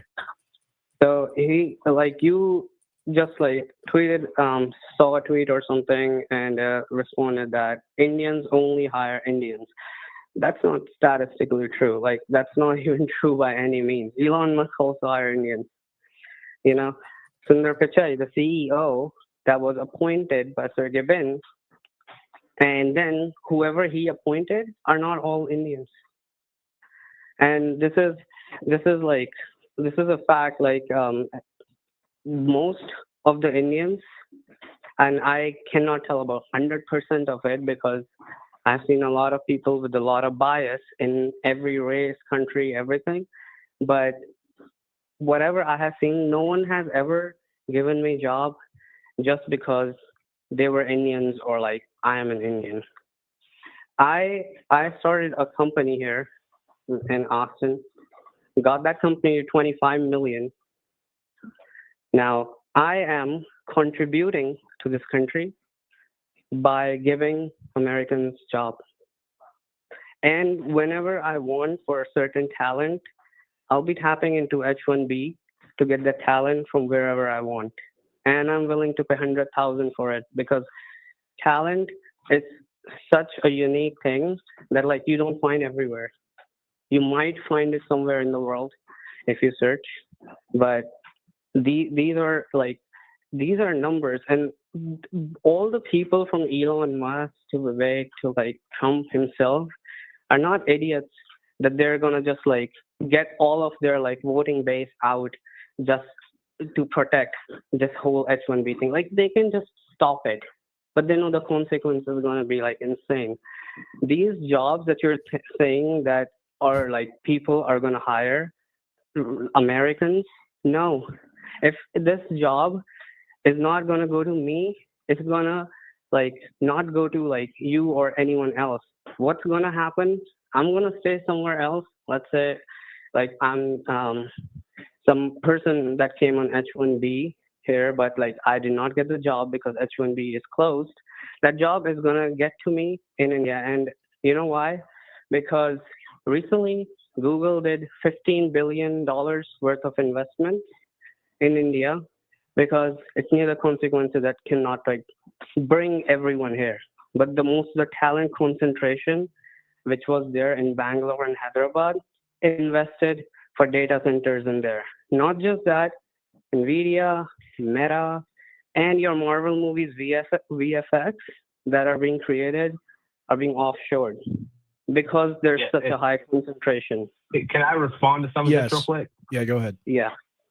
Okay, so it's funny though how 1.6% of Americans are Indian, yet when we talk about specifically it's a problem in tech side, we have entire Fortune 100 companies who their entire executive suite consists of Indians.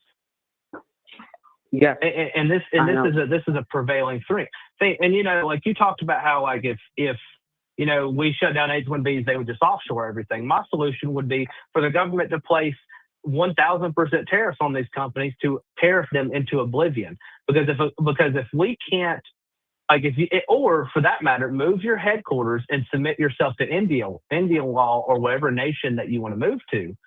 But the thing is if you're going to do business in America, it needs to be American people working here.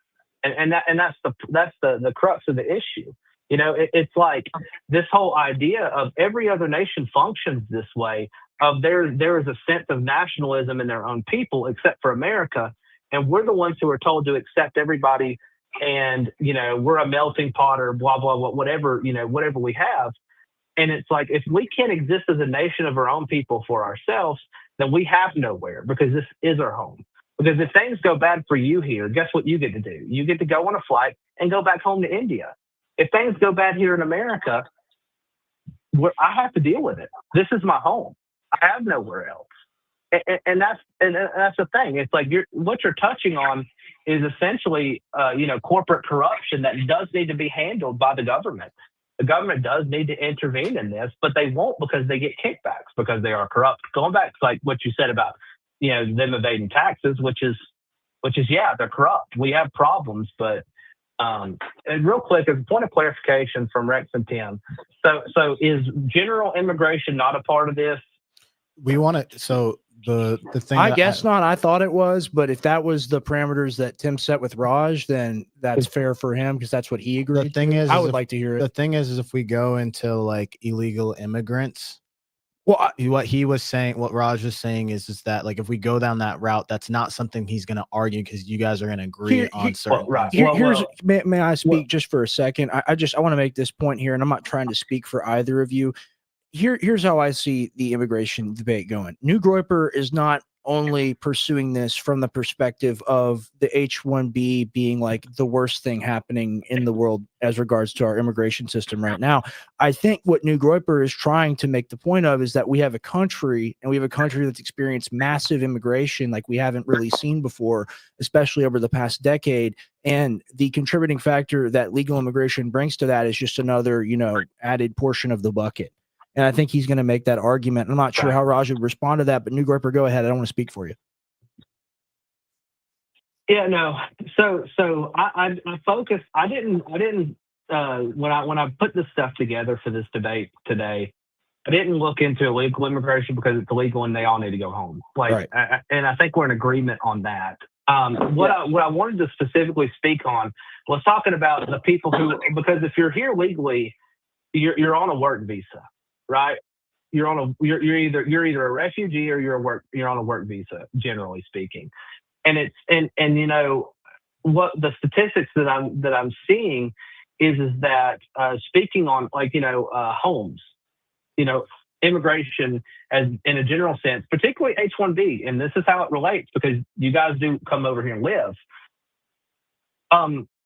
If you look at and I think you can find it, Rex, if you want to pull it up, Mm-hmm. the immigrant like home ownership idea, right? It's like it's a funny statistic that over 60% of immigrants are on welfare, yet they're also almost the home ownership rate of immigrants here is 56%. And going forward, let me find the statistic where I the pulled one I'm up the looking one you for, had it about might how be many on. homes were Okay, used by here's the immigrants. thing. Okay. Here's the thing. If we're talking about housing, we should see the impact of H-1B on the housing, not the people who are on like refugees or people like that. Like, Yeah, here's well, the thing, totally. like, Well, I because the statistics they're clumped together, which is why I kind of brought it that rate. Let me see. So, and talking about like we have all these problems, and it's due to over immigration essentially, and particularly the floodgates of the H-1B is what's caused it. And and the statistics showing that 40% of new households or new homes being made or whatever is owned by immigrants. 40% of people who can't buy homes. We have a home shortage. And I think that would go a long way in helping. So it's like my general argument in this is that these practices, the H-1B and the generalized immigration, the other forms of work visas and the student college visas are all all these things are occurring to the detriment of the American people, which is why they should go away. Listen, and I'll just be practical here for a second. America isn't in a position to help anybody. I mean, if we had our people taken care of and things right, and we wanted to let in a certain amount of people each year, that's a conversation that could definitely be had. The problem is that America is in disarray. Our culture is disintegrating at the seams because we're bringing in everybody with all sorts of different cultures, and they're not assimilating into America. They are not, and it's a problem. And I'll just kind of introduce this. Rex, I don't have notes for this part right here. But want to talk about like some of the experience or some of the things that I've seen. There are certain tax credits that immigrants get when they start new businesses. And they're particularly using that. And I know here it's a local issue for me. Indians have come and purchased a lot of gas stations. And what they do is they get some kind of tax exemption based off of their they get a certain amount of years tax exemption. And then what they do is they transfer ownership of the company from one member of the family to another member of the family, and they cycle it through, and they all work these places. And then it allows them sorry to interject, but it's again not H-1B. Can we even the moderators not let people go there? Well, I mean, he's talking about legal to immigration. Yeah, H-1B is a part of legal immigration. You said earlier that we were discussing legal immigration. I understand. I get your point about being laser focused on H-1B. I was asked for H-1B, high skilled legal immigration. This is a discussion about legal immigration. Subsector for this, Rex, and there's a lot of points that I have for this. Okay. If you want me to all right, well, that's what you're prepared to argue about. So if that's what you're prepared to argue about, what's your closing statement on this? And then New Groiper can give his statement on, what he thought about the debate and what. It doesn't have to be closing. I'm just saying. Well, I mean, we're hitting a roadblock here. Have a particular. Okay. All right. Well, New Groiper. Let Rex, hold on. Raj, just go ahead, make the case. New Groiper, if we can just stay closer to this. I know you have to touch on the other ones. I think it's fair. I think it's fair. But at the same time, he's got a bunch of points that are prepared for things that the other one did not get prepared for. So when right. when I told them the information, I gave them the same, but it was a misunderstanding. All right, on both sides. we're just going to continue. So let's just continue. Let it go organically. There's enough to So, talk about yeah, on this. the thing is, I could like only talk about H1B because I have gone through experience personally, and that's why like I came here for that what I'm providing versus That's how fair. I think like the whole thing is. So I'm going to talk on that. From that perspective, 0.2% of the population here, the homeowner buying is H1B. Home prices, by the way, you can check it in every source that you want to find, has nothing to do with H1Bs buying the houses. And people saying that, oh, these Indians are coming in. First of all, it's like there's a lot of people that look the same around the world. They might not be Indians. They might be Indians. And if they're buying something, they're coming on business visas, which is completely different. It's an EB-5 green card visas, which is a very different sector. So in high skilled labor like H1B, which now I'm not on, but I'm giving jobs to Americans. It's like it's going to be 80% of the Americans that are going to do job in my company. 20% of the work I just can't do here because like people just I can't find that particular talent here. So I have to wait, go hold on. offshore. You can't And find anyone here. You can't find anyone here for what look, what let me specific speak. tasks and jobs are we talking I about? was What specific jobs? let me speak will. because I have to like finish this point. So with that, like going back to the housing argument is BlackRock buying tons and tons of houses, Airbnb trying like investors buying blocks of houses, all that news that was popping up, all of a sudden got like eradicated from every platform, and it was changed that it's actually the immigrants, specifically H1Bs that they targeted, are buying the houses. House is a commodity that works with principles of supply and demand.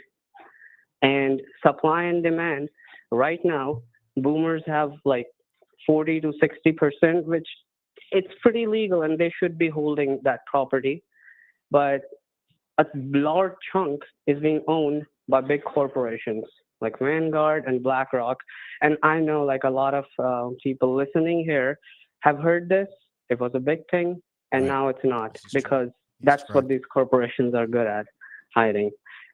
0.2% of the population of America cannot buy buy all the houses and raise the prices. That's not economically possible. Like that's just even in places where there are no H1B people at all, those cities are rising in house prices.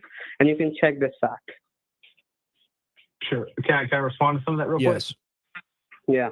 So you see it in pockets where the H-1B visa workers, and I don't disagree with you about BlackRock. That is another issue that does need to be addressed. These companies who are being predatory with houses do need to be crushed. I'm sorry, like they do.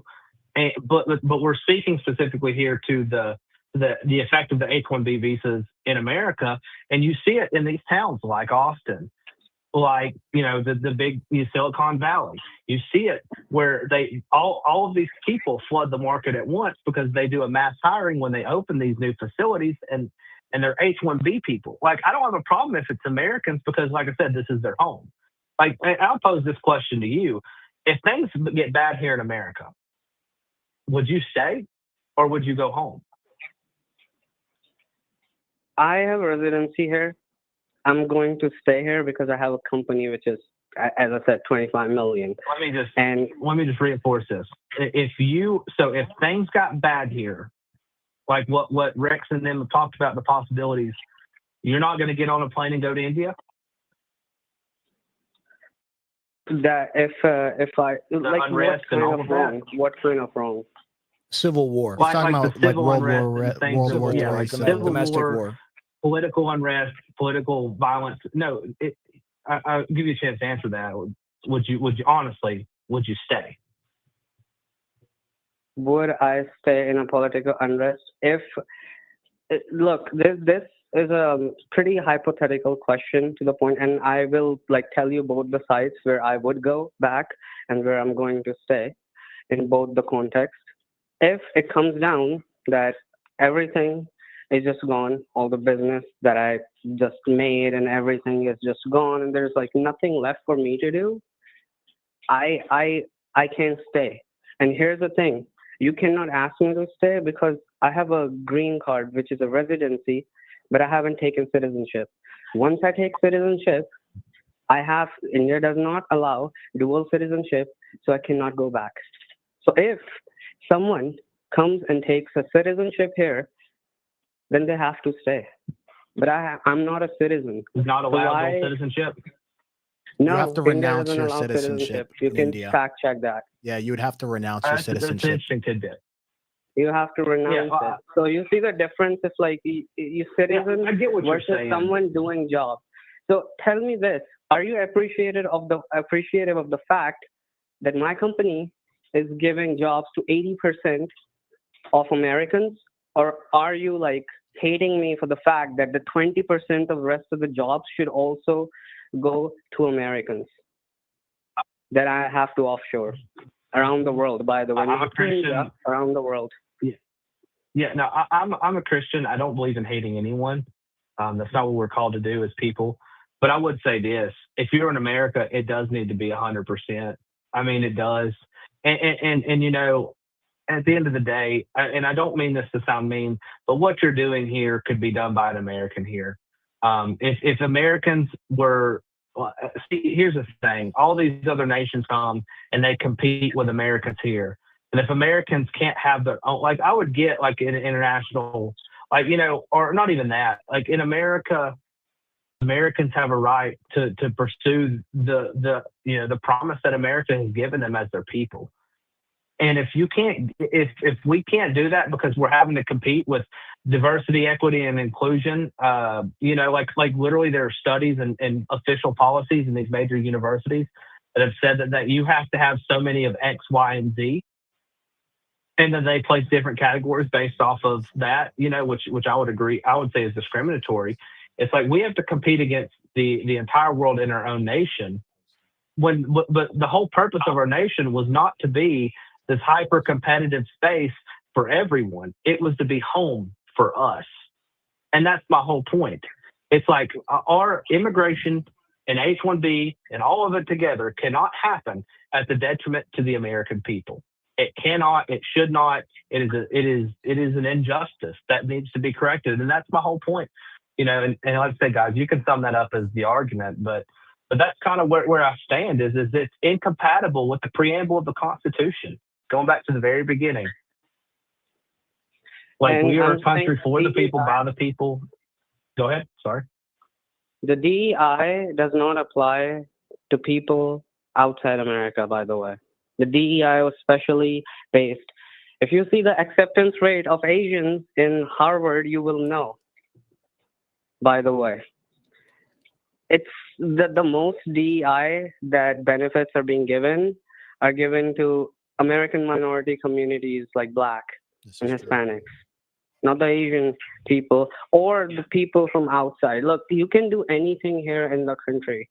What I'm saying is that when H-1B people are not just like, oh, I have to just choose America. American companies give offers, a lot of money for them to come here, leaving their country, leaving the family behind in America to work for them very positively, to work on something like creating Tesla, which you said that Elon Musk was not net positive. He just something did with the rocket. You know, the Starlink just revolutionized the world to the point that now someone in Africa, like in African like desert or something like Amazon, can now study because they have the internet there as well. The Neuralink thing. Let me respond to that real quick, if you will. Like Elon Musk and his stuff, you talk about what he's doing for the world. That's great. I don't care about the world. I'm an American. we have problems in America. Like when I talk about what he's done for America, he has specifically said that he makes. Hold on. You're interjecting me. When it comes to the world, it comes to humanity. Like he's not gonna say, I'm not gonna do this to Americans. If they want my Starlink, I will not give it to them. The Neuralink, all the things that are happening in the Neuralink, all the people who are unable, like their backs and their like disabled people are able to like walk and like now talk and like use computer is happening in America. He's paying billions of dollars on taxes, creating tons and tons of jobs. Like the whole issue is about job, and he's created immense amounts of job for America. And not just that, the Google's founder, Sergey Brin, he was born in Russia. And there's a misconception about the whole talent thing that after H-1B in 1990, that everything started to fade. And before that, we even went to the moon. By the way, if you actually see the people in Apollo mission, they were not American born. They were not American No, born. I want to answer this real quick. Yeah. I want to interject here. You said that all the taxes that Tesla pays. I just looked it up. Tesla paid $0 in federal income taxes in 2024, which is the most recent thing that I'm able to find. And not to mention, when you look at who's paying them, it's the American taxpayer via government contracts. And Neuralink might, first of all, the implications for that, like implanting an electronic chip inside of your brain, that's still like that. The ethics of that still needs to be worked out. It's like, and what you talked about, like Starlink and all that stuff, satellite technology has existed for like 60 years, man. That's kind of like, he's not really innovating anything. He's just kind of making things that already exist. And I know that's unpopular. You said you were in IT, no. and that's why I'm saying you were wrong at this, and that's why we need people from the rest of the world, because these are pretty high-tech things. Like the Starlink has revolutionized the world. Like it's not something which you can like even hear like. Do you realize that like 90% of? Yeah, go ahead. Sorry. Like it's pretty evident by all the things like. Satellite it's not just satellite technology. It's like me saying, oh, car was there in 1930 as well. What did this new car are doing? I would just ride the same car that was Ford made in 1930s. Would you want to do that? Like, yeah, do you not know, like, it's not invention, it's innovation. Innovation is a very different thing than invention. You confuse with invention versus innovation. You invent something. I'm really not. Yes, no, you have. Here's the thing. And I'm going to interject here. Listen, here's the thing. Most internet traffic is done via the underwater sea cables. Everybody knows that. I mean, a satellite, yeah, like is it something new? Sure. Does it change the world for us as Americans? No. Do I care that he makes satellites that people in Uganda can use with the smartphones aren't going to do them any good when they're in their mud huts. Keep being frank like that. But and the thing is my concern, the whole thing, I could care less what these people contribute to whatever the globalist society. I care about my nation and my people. And I put my people first. And I'm all for it, like I said. Has done more positive than you and I together combined in our 7 lives will do. How many people have you given jobs to? I'm not a business owner. I'd say this though. How did Elon make his money? By blood diamonds in South Africa. Like if you want to get into the technicals of how he made his money to do some of the stuff that he's done, yeah, it's not good. And so like my whole thing here is like if we're going back to the debate. Sorry to interject. He did blood diamonds and with everything. It's like it's like you all already like forgetting the whole fact that how America got resources with the wars and all. Like, you can call anything blood money. I'm not You can call it justifying our conquering. actions in other nations over resources. I particularly, just to kind of give you context to me as a person, I'm a fan of Thomas Jefferson. I do not believe that it's our job to police this entire world. I do not believe that we have the resources, nor the time, nor the money, nor the manpower to do so. And I do not think that it's ethical as a human being to interject ourselves to do that. Like, I just don't. And so I won't defend any of that. Like, like America going to war for the opiates and oil in the Middle East. I do not support that in any facet. And I think it's because we've got the ruling class over us has gotten more and more predatory as time has gone on. And I think that's the problem. And I think that, these companies because I want to shift back to the debate because I've prepared for the debate, right? The companies who do this, the H-1B hires and stuff, they're not thinking of the American people, the nation which their country is from. They're thinking about padding their pockets. And I get you have to make money. I do agree with that. But you cannot make money and be predatory to the American people. That is where the line has to be drawn. And that's why I draw the line with H-1B in general, immigration. I think it needs to be severely restricted. I think that there needs to be mass exodus that needs to take place because we are unstable as a nation. So, in summary, that's what I got. Well, that's anything else with that would just kind of devolve into poop slinging. Yeah, that's your position. Let's do a 5-minute closing from Raj. Let's do another closing for you, however long you want to go, just as long as it's at that 5-minute mark. I know you said you're at the limit of your prepared material, but let's do that 5-minute closing for each, and then we'll wrap the stream, guys. I really appreciate both y'all being here. I think both of y'all have made good points. I think it comes down to how you see the issue and what your perspective is on what America is at the end of the day. And that's why we have opposing decisions. And I've seen some people in the chat say, moderate, blah, blah, blah. This is a discussion. This is also a debate. We're trying to figure out what the prevailing positions and statistics that back them are. And that's the whole point of tonight's show. We really appreciate New Groyper and Raj for being here with us tonight. Raj, just in 5 minutes, tell us what you think about what New Groyper has said, reiterate your position, and then New Groyper do the same. I will let him go because Okay. he was like in the middle of his point, so I will let him finish with the argument. Would you like to go first? New Groyper. I would say this. Throughout this debate, I've brought statistics and facts that have aligned, that have contributed to what I think about the H-1B and immigration issue. I think that for Raj, a lot of this is rooted in his subjective personal experience. I think that and obviously that's natural because, he is an H-1B visa holder, and that's completely reasonable for him to feel that way. But at the end of the day, I think that we as Americans, we have a right to live and exist in our own nation that we have. I think that's what our government exists for.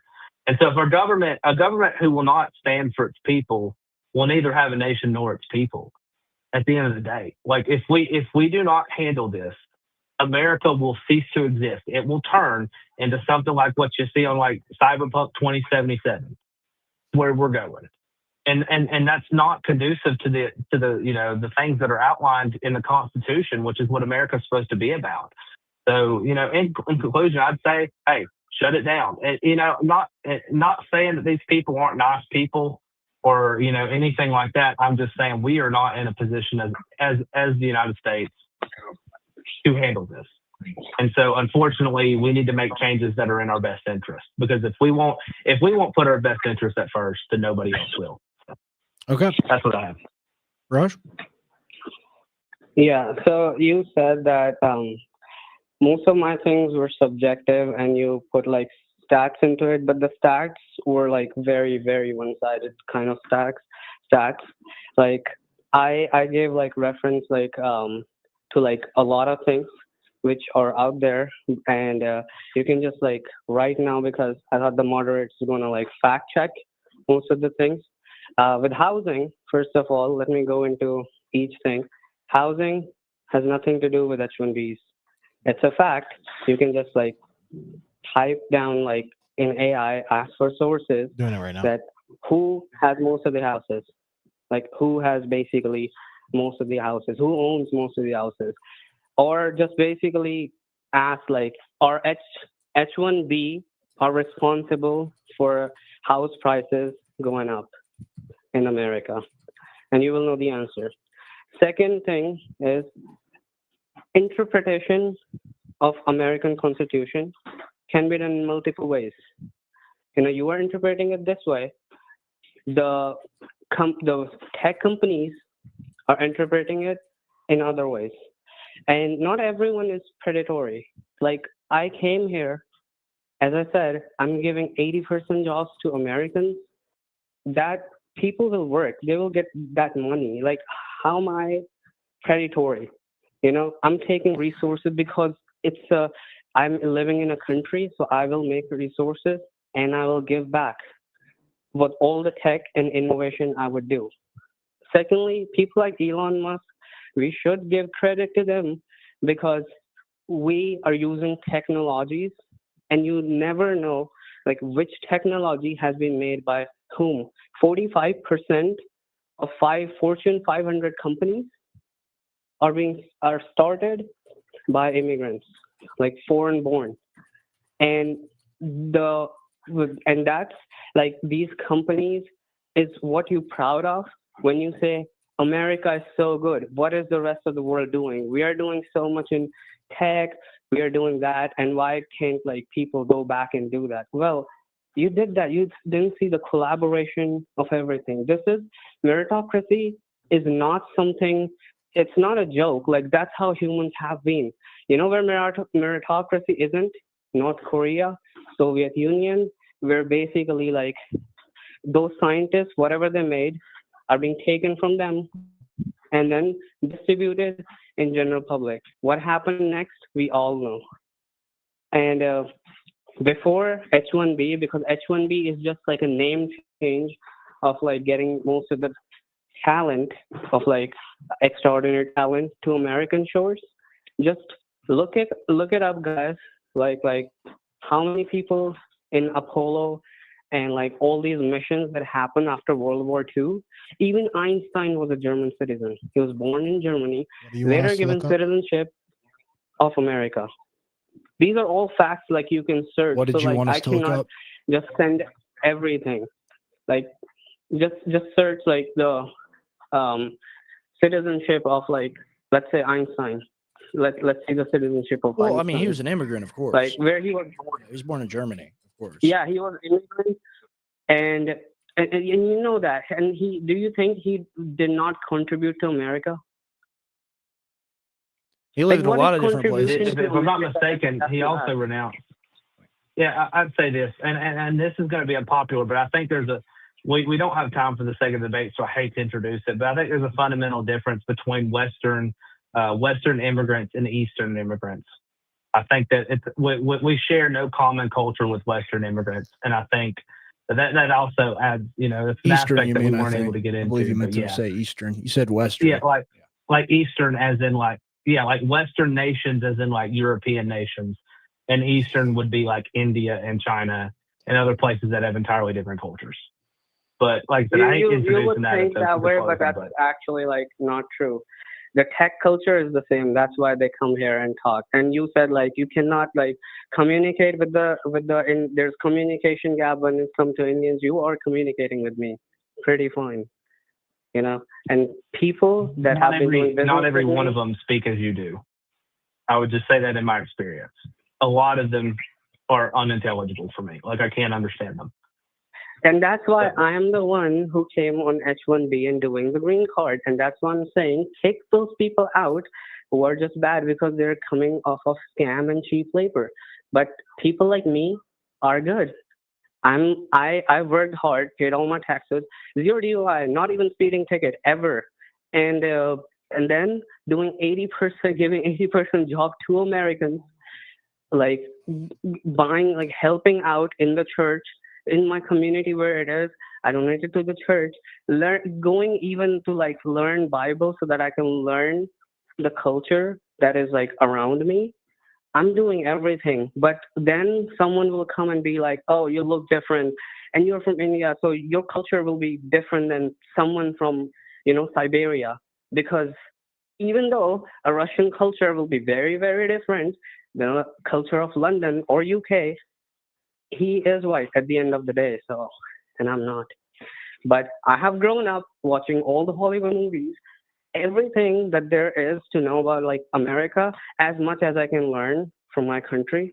Knowing the values of like hard work, freedom, and knowing like the history of like what has happened and the free world. It was supposed to be like the free world, not the white world. It turned out to be that way for some people, very minority of the people, but the rest of the people who, with their meritocracy, did good things, amazing things in America that made America America, are going to keep hiring people like me. And that's it. Like, you can do anything about it, you can cry about it, and you would thought like Trump would ban it. No, no one will. No one will ever ban this thing. Okay. Well, I think we got a statement from both of yeah, y'all. New Groper? Go ahead. No, you got something to say? I'd say this. You said that it'll never happen. Mark my words. There will be a time when a populist American does rise up, and it will happen.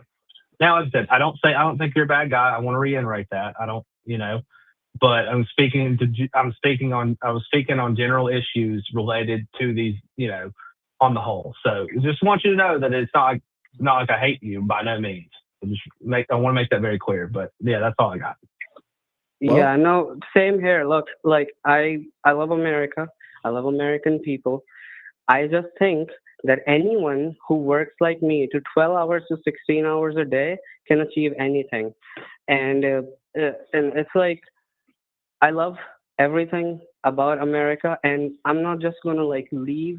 It's like, leave everything behind, assimilate here. Well, I am assimilated, but even if I leave everything behind, there are actors who will never accept me with whatever I am. The alliance that I have is the same alliance that, let's say, what Jesus had to humanity more.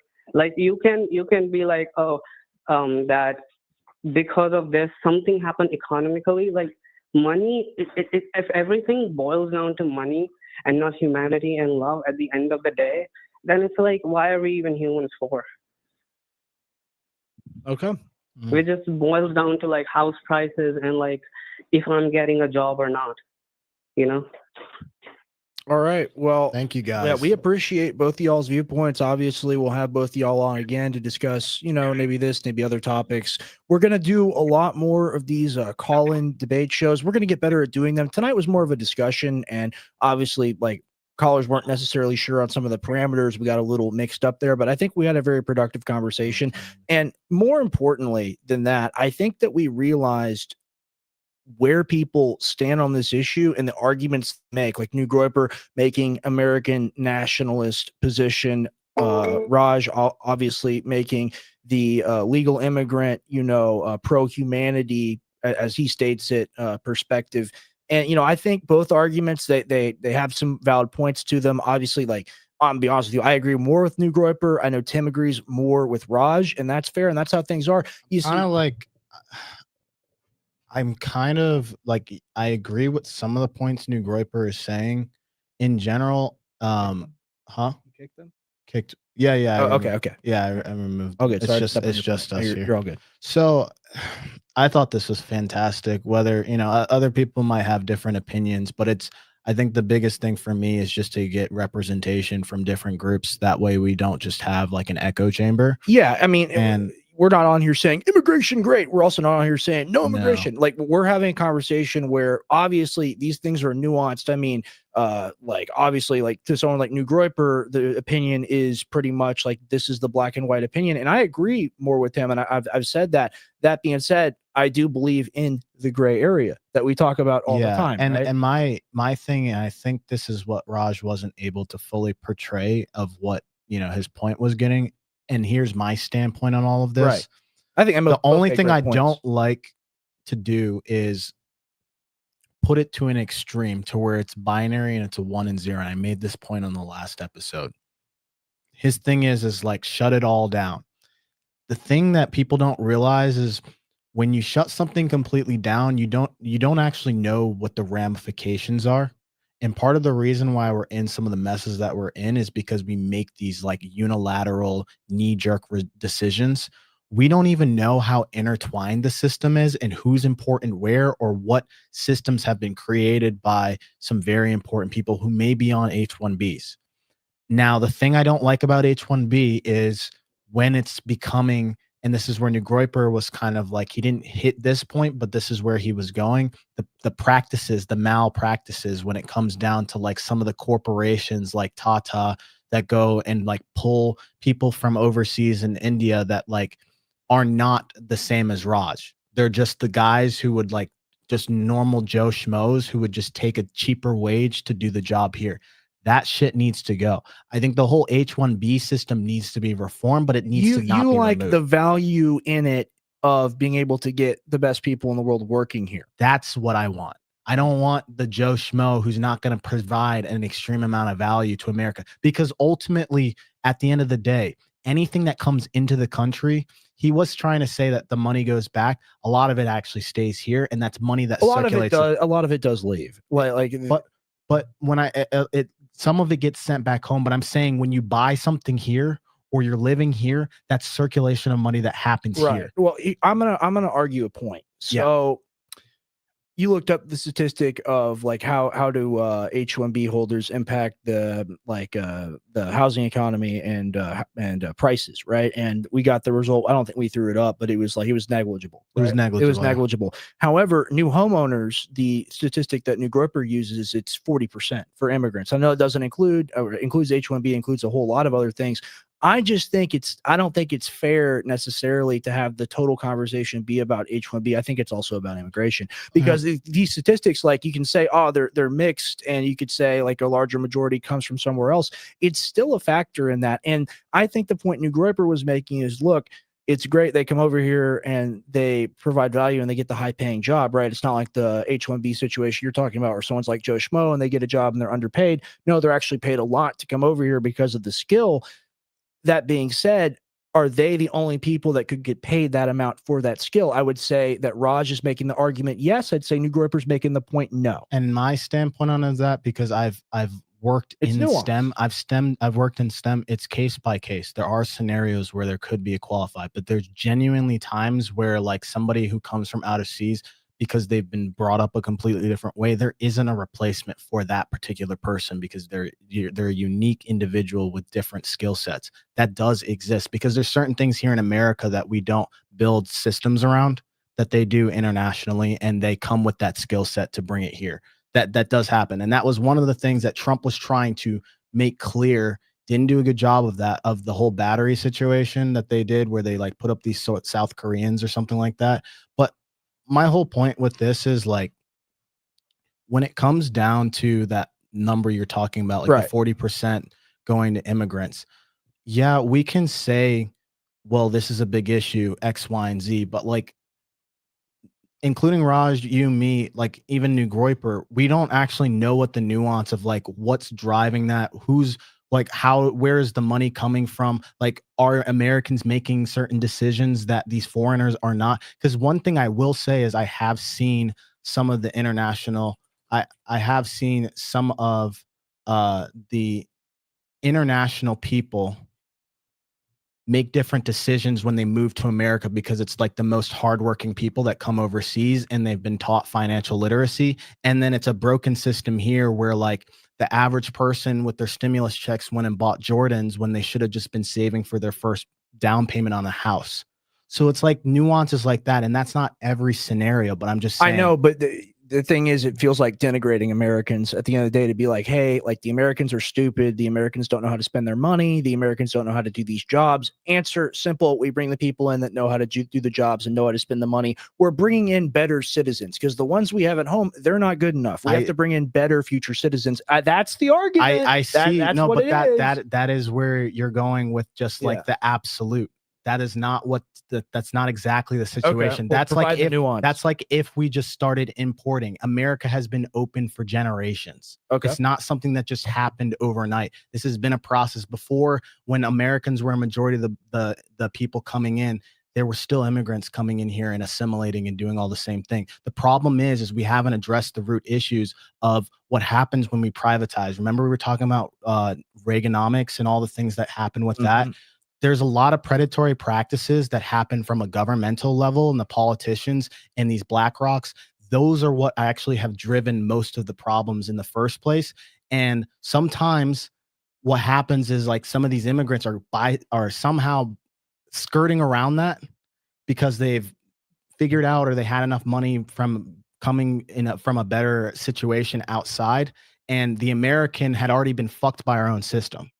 So it's like, you don't just completely turn off the faucet, you fucking fix the problem, is what I'm saying. It's like, he's right. BlackRock shouldn't be buying freaking thousands of freaking houses and then putting those up for rent. Like, what do they need all of that housing for? True, but I don't think it's not necessarily the immigration issue. And we have to also say, like, who are the immigrants? It's not all Indians, not all Chinese. We got, like, there could be people from Europe that are coming over here that go into that immigrant bucket. Like, until we go into the specifics, and maybe we do that sometime. We should do the deep dive on that. We should always do more deep dives on the gray area. We enjoy doing them, and Tim does a great job putting them together very deep into the facts and information, which is what we rely on here at the gray area. And look, we wanted to have two people come in with vastly opposing viewpoints. We wanted them to talk. We wanted them to debate. Now, this is our first attempt at doing kind of a debate discussion stream. We're going to do a lot more of these in the future. They're going to be more heavily moderated, but we were just like, hey, we got two guys, very strong positions. They want to talk to each other. I thought it was good. I still thought it was well. I enjoyed it. The final thing I want to say is, like, I was born here, been here for generations. I'm super pro-American. I'm not like, all of a sudden immigrants should just the most Mongolian person I've ever seen. You are from Mongolia. I'm from Mongolia. You're a descendant of Genghis Khan. So my whole standpoint is, when I make some of these arguments, it's not necessarily like, oh, I'm going to go and defend immigrants and just like, oh, the immigrants are more important than Americans. You're making a logic-based it's more of a, I'm an engineer. I'm thinking, like, on a higher level of, like, let's not turn off the faucet, because we don't know what else that destroys. You know, we don't know how the system was built, and most people don't see behind the curtain of how the whole infrastructure works. And that's why, like, even as an engineer, you know, something like a phone here, everybody's like, oh, just change this component and something works. You don't know how that component was built in the back end and all the systems that went into place, and you just destroying the machine might end up tearing down the whole operation. That's all I'm trying to say. And all the stuff I see on X, it's an echo chamber of people just very angry, and they want to take the problems out on a specific issue, but they don't know if that's actually the issue or the smoke screen that the politicians and that these corporations want you to believe. That way they're not in corroboration with the issue. Well, very good points. Very good discussion all around. We're going to end it now. We're 2 hours and 30 minutes. Yeah, we're good. There appear to have been some glitches on the X side. I'm not sure what's going on. I think you're getting censored, man. Yeah, we'll see. I don't know. They're censoring me. But we appreciate everyone here. Thank you, guys. Look, you got to follow Truism Tim on X. You got to go give him an X follow, help him out. Un-American. You got to go make sure you help us out on the Gray Area YouTube and Rumble channel. You got to go subscribe to us there. And really, like, you don't have to, but we'd like you to repost the clips and repost the stream even after it's over, and just ultimately leave a comment, say what you thought, and you can DM not DM, you can comment under me or Tim's page. You can let us know, what you'd like to see more of. We do a lot of viewer suggestion shows. We do a lot of shows where people will be like, hey, we want this topic discussed, we want a deep dive, and then Tim will be like, great, and he'll do the deep research on it, and then we'll come out later with that prepared segment on our Sunday shows. And you really don't want to miss our Sunday shows. We do them every Sunday. It's a much longer stream than this, usually 3+ hours, sometimes 4 hours. And what we're doing on the Sunday shows is we're getting the best guests possible, we're getting the best information possible, we're getting the best topics possible for throughout the week, and we're putting it all together in a 3 to 4 hour show, which is made for you, the viewer, to enjoy. I mean, look, we enjoy making it. so much. We enjoy the research. We enjoy the discussions, the topics, the learning. We know you enjoy it as well. So look, follow Truism Tim on X and follow us at the Gray Area YouTube and Rumble page. And please, if you like us, comment and repost our stuff. That's all I have for tonight. Yep, that's it, guys. Thank you. Thank you Have a good night. very much tonight. Thank you, guys.